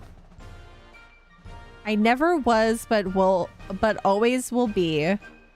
No one ever saw me, but everyone knows I exist. I give people the motivation to better themselves every day. What am I? That sounds like the saying of like I could do better tomorrow. An echo. Tomorrow. Yes, correct. Let's try another. Slayer of regrets, old and new, sought by many, found by few. What am I? Redemption? Slayer of regrets, old and new, sought by many, found by few. What am I? Redemption. A bank. Redemption. Chicago. Chicago, I didn't realize that was an answer. What is greater than God, more evil than the devil? The poor have it rich, the rich need it, and if you eat it, you'll die. Chicago. What? Eat it, you'll die? What is greater than God, more evil than the devil? The poor have it, the rich need it, and if you eat it, you'll die. Nothing? Really? Chicago.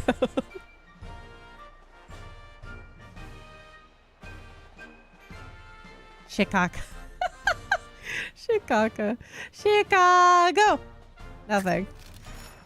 Not bad at all, stranger. Fine. You guys were here for total brain cells. Thank you. I power of elimination. You can't. It's not. Definitely not a bank. Not bad at all, strangers. Fine. I'll prepare here for a minute, then meet up with the captain. Take my medallion too, as proof of your relative wit. Godspeed. Thank goodness. Okay, we don't have... We absolutely do not have any bait, so we're gonna have to go for our other dragoon sighting. Let's see. We have 6 dragoon medallions. Chicago! God, I really want to rewatch the Ace Ventura movies. Oh, we got a stinky. A small mound of earth sits atop the path. Flecks of trail dust strewn about it by the wind. A grave mistake. This ground has been disturbed recently, perhaps to bury a supply cache or something else. One might dig up the mound to uncover what lies below, or flatten the earth to hide the site forever. Okay, why the heck would I touch it? Dig up the mound, flatten the mound, and leave. What if something's underneath it that's gonna definitely bite me in the butt? Time for grave robbing. I mean archaeology. I'm not touching that. I'm gonna leave that be. Nah. Because no, Bran, no. I need you in tip-top shape. The rest of these monkeys, other than Sai, can't live without you. If you die, then we're all dying. Because one of two things is going to happen. There's going to be a snake underneath it, or there's going to be something cool. Or somebody's going to contract a disease because it's a dead body. No. We're leaving. No, you're not touching it either. That's an executive decision on my part. You are not, both of you are not touching it. Make Wubs touch it? No.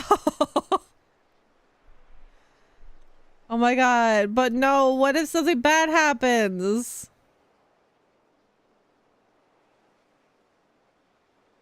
What if you know how sometimes you choose an option, but it doesn't allow you to choose who the person is that's touching it? I don't want to touch the mound. No, I'm not touching it. We're leaving. We're leaving.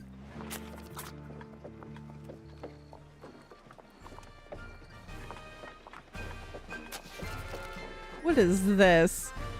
Who the devil are you? Why are you interrupting me? Oh wait, you're those travelers the captain's got rounding us up, aren't you? How the heck do these people even know that I'm rounding them up? Hi, Chauncey Wood. Tell you what, I can't leave here until we finish this performance of Robert Bird's The Gladiator, but our leading man has abandoned us. I am Spartacus. If one of you were to step in and play the role of Spartacus, I may be persuaded to rejoin the brigade. What is the absolute audacity of any of these military men? What? Bran is okay. Bran is Spartacus. Off you go, Bran. Excellent, excellent. Now I have a copy of the script here. You'll be playing the role of Spartacus and need only remember his lines and actions. Let me know when you're ready to... Oh, look at you in the suit of armor. Review script. Oh no, we're gonna have to remember. Very well, we'll review the script. You only need to remember a select few lines, and the rest will come naturally. Oh god, you guys gotta remember, because I probably won't. Firstly, Brachius will speak some lines, and Lentulus will ask Spartacus, that's you, to speak up. You must ask, is it 1,000 leagues away to Thrace? Put baby oil on your muscles? No, he doesn't need to have baby oil on him. They have him in a full suit of armor. You can't baby oil the armor. Oh my god. I am Spartacus. Okay. Remember, Is it 1,000 leagues away to Thrace? Our next major scene takes place after Spartacus again, that's you, has beaten Crixus in battle. Florus will praise Spartacus for his skill, who replies thusly. Great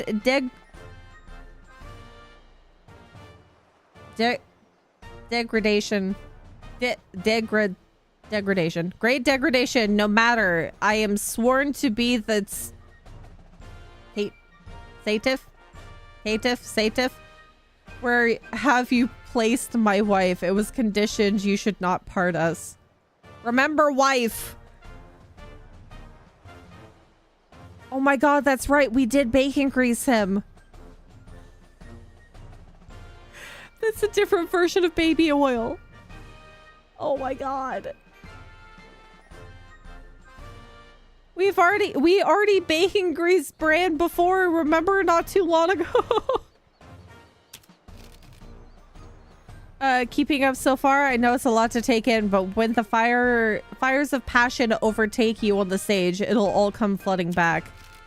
Next is the big slave uprising, and Spartacus call to action. He cries, "Ho, slaves, arise! It is your hour to kill. Kill and spare not. For wrath and liberty, freedom for bondmen, freedom and revenge." Remember. Oh. Okay. Okay, we're nearly done. Bear with me. I know it's a lot to take in, but that's the difficulty of theater. Next is the big fight scene with Lentulus, Spartacus's former captor. Remembering your lines isn't so vital here. The actor playing Lentulus is an incredibly skilled swordsman. All you need to do is hold out against his dazzling assault and make the fight look convincing. What audience are we performing this to?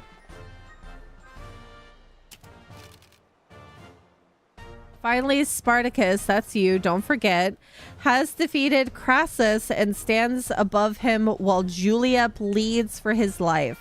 Spartacus states thusly, well, never heed the tempest. There are green valleys in our mountains yet. Set forth the sails, will be in Thrace anon. Okay. Everybody got it? You good? You got it? That's about the gist of it. Remember, just remember those key lines and the rest will come naturally. Do you want to go over your lines again, or have you had enough? I think we'll be okay. Nope.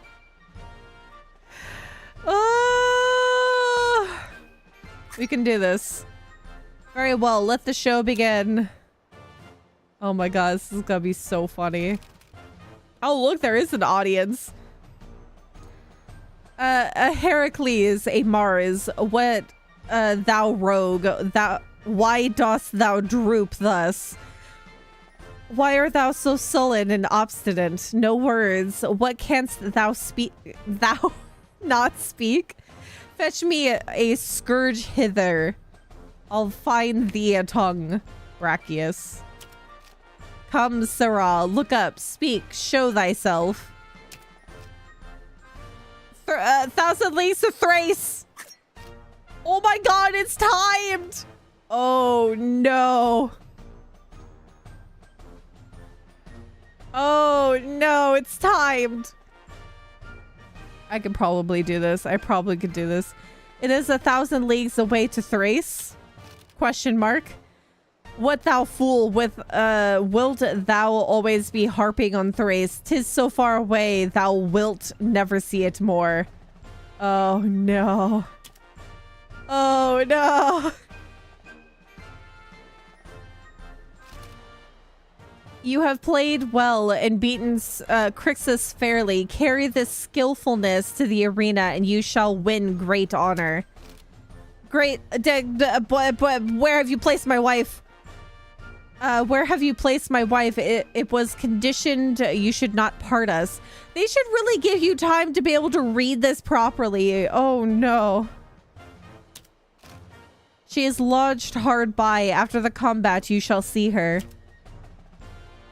Oh my goodness. I could do it. I could do it. I could do it. I could do it. I could do it. Not an instant. What shall our shows wait on the time and pleasure of our base bondmen? Sound the trumpets there. What treachery, ho? Call in the soldiers. Freedom for gladiators.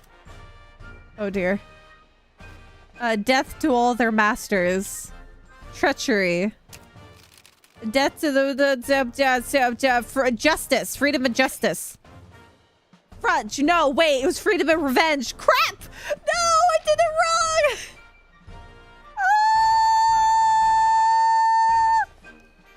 That was my fault. Freedom and justice. I did it wrong. No! No, I hope just having one wrong is not going to be a bad thing. Lo, the bloody chief, now yield thee, villain. Murder, spotted fiend, thou lett'st the band that slew my wife and boy. Kill all. Oh, fudge. Fight back. We gotta make it dazzling. Ha, victory, Crassus, thou diest. I know thee very well. Roman are straws, no prisoners. Naught but blood. Why should there be night now? Oh dear uncle, strike not, let him be spared. He gave me life, alas, he dies, he dies. 3 on. I only got one wrong. I hope that one wrong doesn't mess up this whole thing. Oh, well done. I appreciate that you didn't have much time to learn the script, but you performed admirably. Take this small gift on my behalf. Yay, we got $25. Almost great. Very well, a deal's a deal. After all, I'll go ahead to Fort Hall and try to meet up with the captain. I'm sure I'll see you again. Holy crap. Oh my god. We made it! And the wagon grease. Oh. Oh god, am I gonna have to hold more instruments?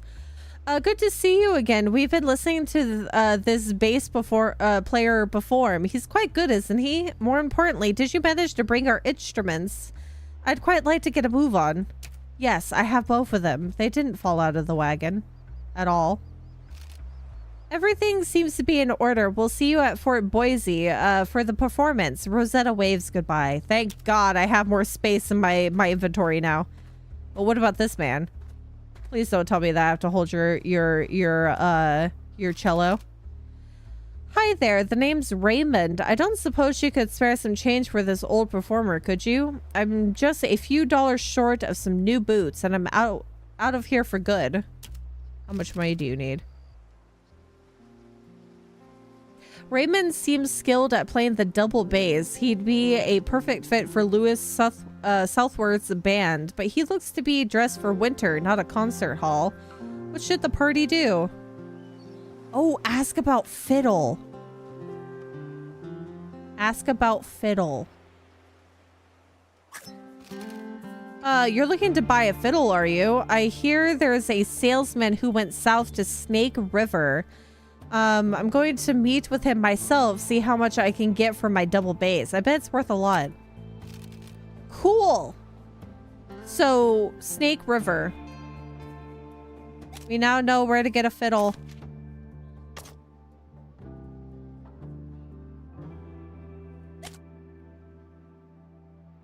Salesman at Snake River who might sell us a fiddle. Good, good, good, good, good.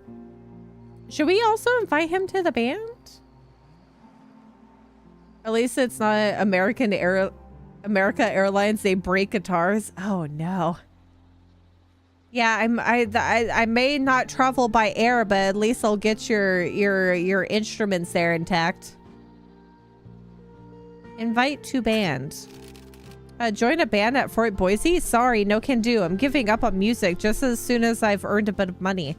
I'm going to go live in the mountains and start trapping furs, and I'll be sure to make a real fortune. I hope so, sir. But he's so good at playing music. Should we convince him to continue his endeavors with the double bass? I mean, we convinced the other guy to not give up on music. Also, why is this man dressed for the for winter in the middle of a harsh desert-like plain?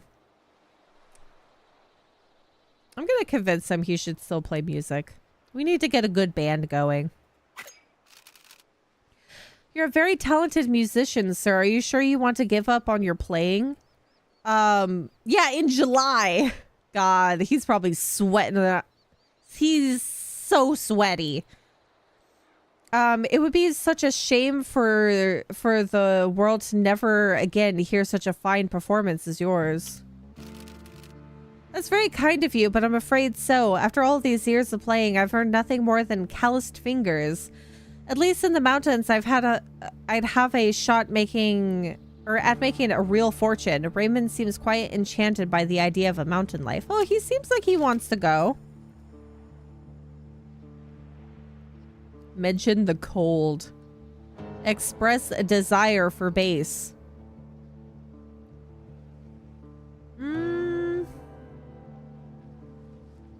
Which approach should be tried?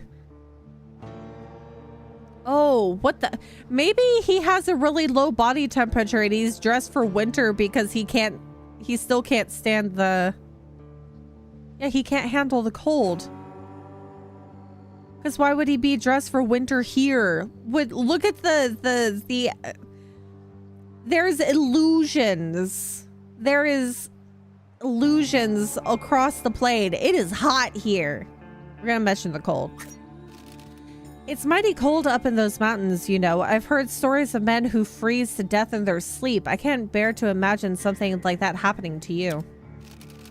Of course it's cold. That's why I've got this thick coat, see? It got it secondhand from a real fur trapper. I'll admit it's probably seen better days, but I'm sure I can fix it. Raymond is starting to sound a bit doubtful. We're wearing him down. Much to the party's frustration, Raymond is still holding out. Which approach should be next? Enthuse about crowds and discuss clothes making. What about maybe crowds? Let the furry live in the mountain? But what if he dies? We'll enthuse with the crowds. Please reconsider. Do you remember the adulation of the crowd, the cheers and applause? Are you sure you want to leave all of that behind? Oh, clothes making. He sounds... Oh, I did... Okay, I probably did it wrong. Performing in front of others is a lot of pressure, and I've never been particularly good with crowds. I'd much rather keep the companies of some close friends. Too late. Oh. When Raymond mentions his friends, the party senses a weakness in his facade. Who should take it to... charm. But the charm... But his composure is a 3. Would the charm make up for it?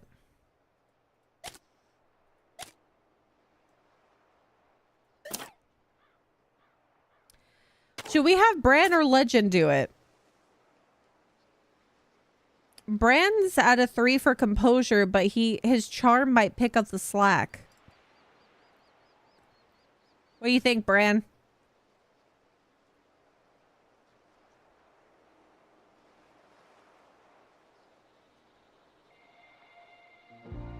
No, I just... If we get Wubs to do it, what if they slack off?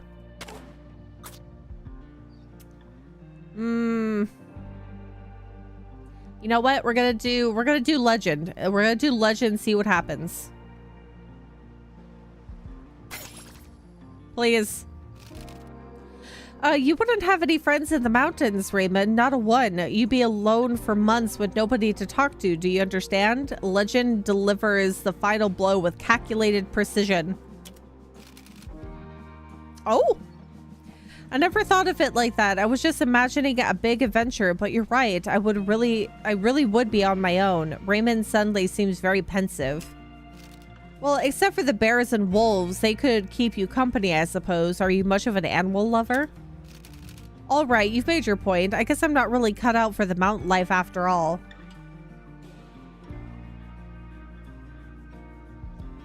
Sorry, my face is itchy. Here, you can have my coat. I don't think I'm going to need it. It smells a bit funny anyway. Hey, we got more clothes. Where did you say this band was performing? Fort Boise? I wasn't planning on traveling that far away, that far with my double bass. Do you reckon you can carry? Oh, I knew it! I knew it! I'm gonna have to carry the double bass.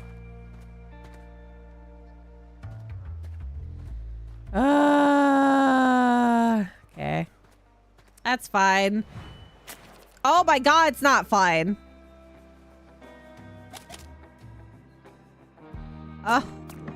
Oh boy. Okay. That's a big double bass.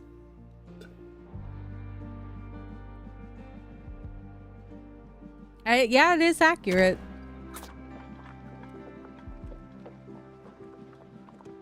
We did it though. We convinced him. God dang it. A musty, sour odor emanates from the wagon. It's time to make some hardtack. Do I still have hardtack in my inventory? I do. It's time to make some hardtack. I have so much hardtack now. We're almost there. We're almost there, boys. Nobody got cholera.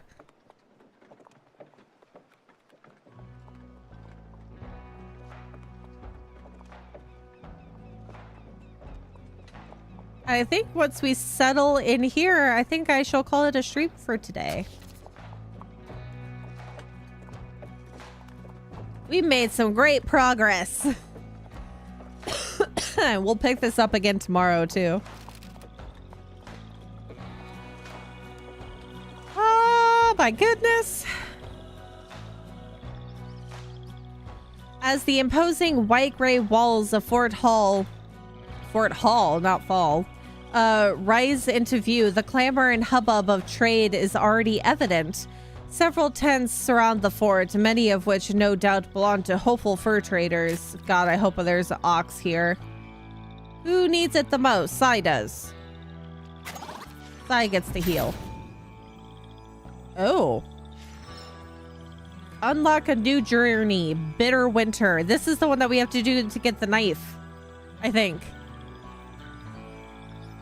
Brave the harsh mountain weather to help Thompson find his companions in this brutal winter-themed challenge. Successful completion unlocks the hunting knife item and mountain man class.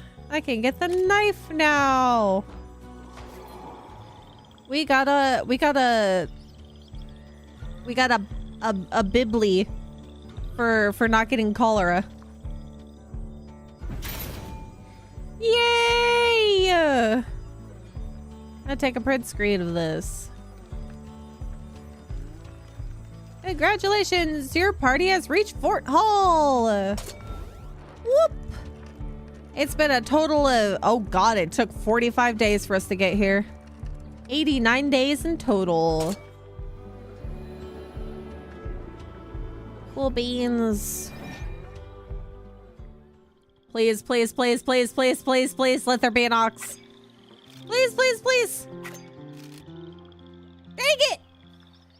This game hates me. This game absolutely hates me. Our bad luck is wearing off, but I just need an ox to balance that out a little bit more. Would you look at that? God, if only I had $350. Could get myself a new wagon and 3 ox.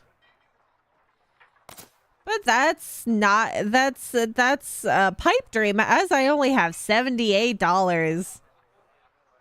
I have to buy more things. Okay, I need to adjust some things. Go back. Composure. Who needs composure? We shall give Sai some, well, no, let's give Bragg composure. Oh, so hardtack has a stack of 50. Okay. Why do I have 15 things of flour? Takes up so much space. I have no meat I have absolutely no more meat. I think I'm gonna get rid of this flour to get some meat. $700, ma'am. This is if only I could have gotten an ox. Yeah, what if the guy wanted a lot of hardtack, but you have like you would have to have a full wagon of hardtack. How is that even possible?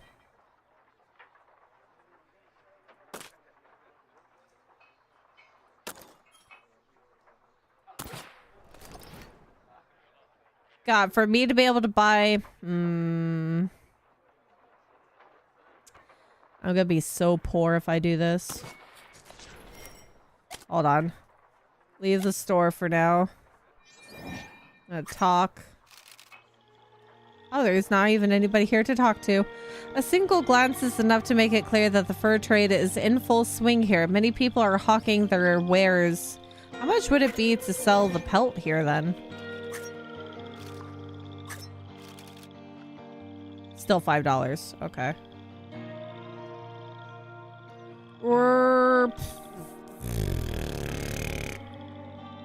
I don't know how much more we're gonna have to be crossing rivers after this point. So I'm hoping... I'm gonna sell 3 pelts and hope for the best that we can get some more pelts. Just so I have a little bit of extra money. A day of rest will be fine for these guys. We don't need to buy any additional things. I'm gonna get rid of this extra thing of flour to be able to buy some meat. I wish I could haggle for meat, but that is not a thing. I also kind of want more wheel grease, but that's probably not going to be in my... maybe. 50, 21. Wheel grease makes my life better, but it probably would be good to get you instead. Hold on. Discard that. Put that there. Yeah, we need things to repair with. I'm gonna forego the grease. Or maybe I can no, forego the grease, get the thing, but still pay a visit to the blacksmith. Yeah. That sounds like a good idea. Add to wagon. 69. Okay.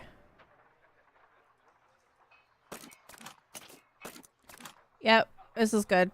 Pay now. Confirm. Exit out. Repair our wagon.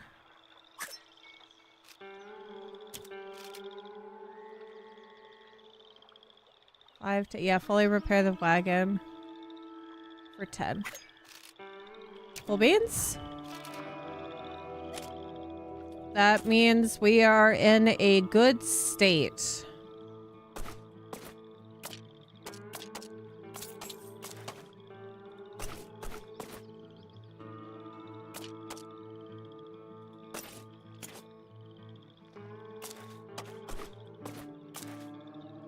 No. We should have it the other way. That leaves for some more room.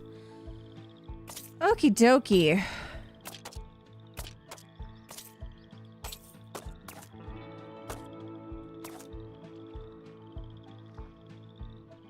Cool.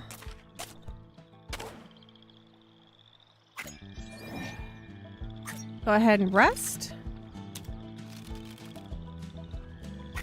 Rest in general, not lodging, because we're running low on money.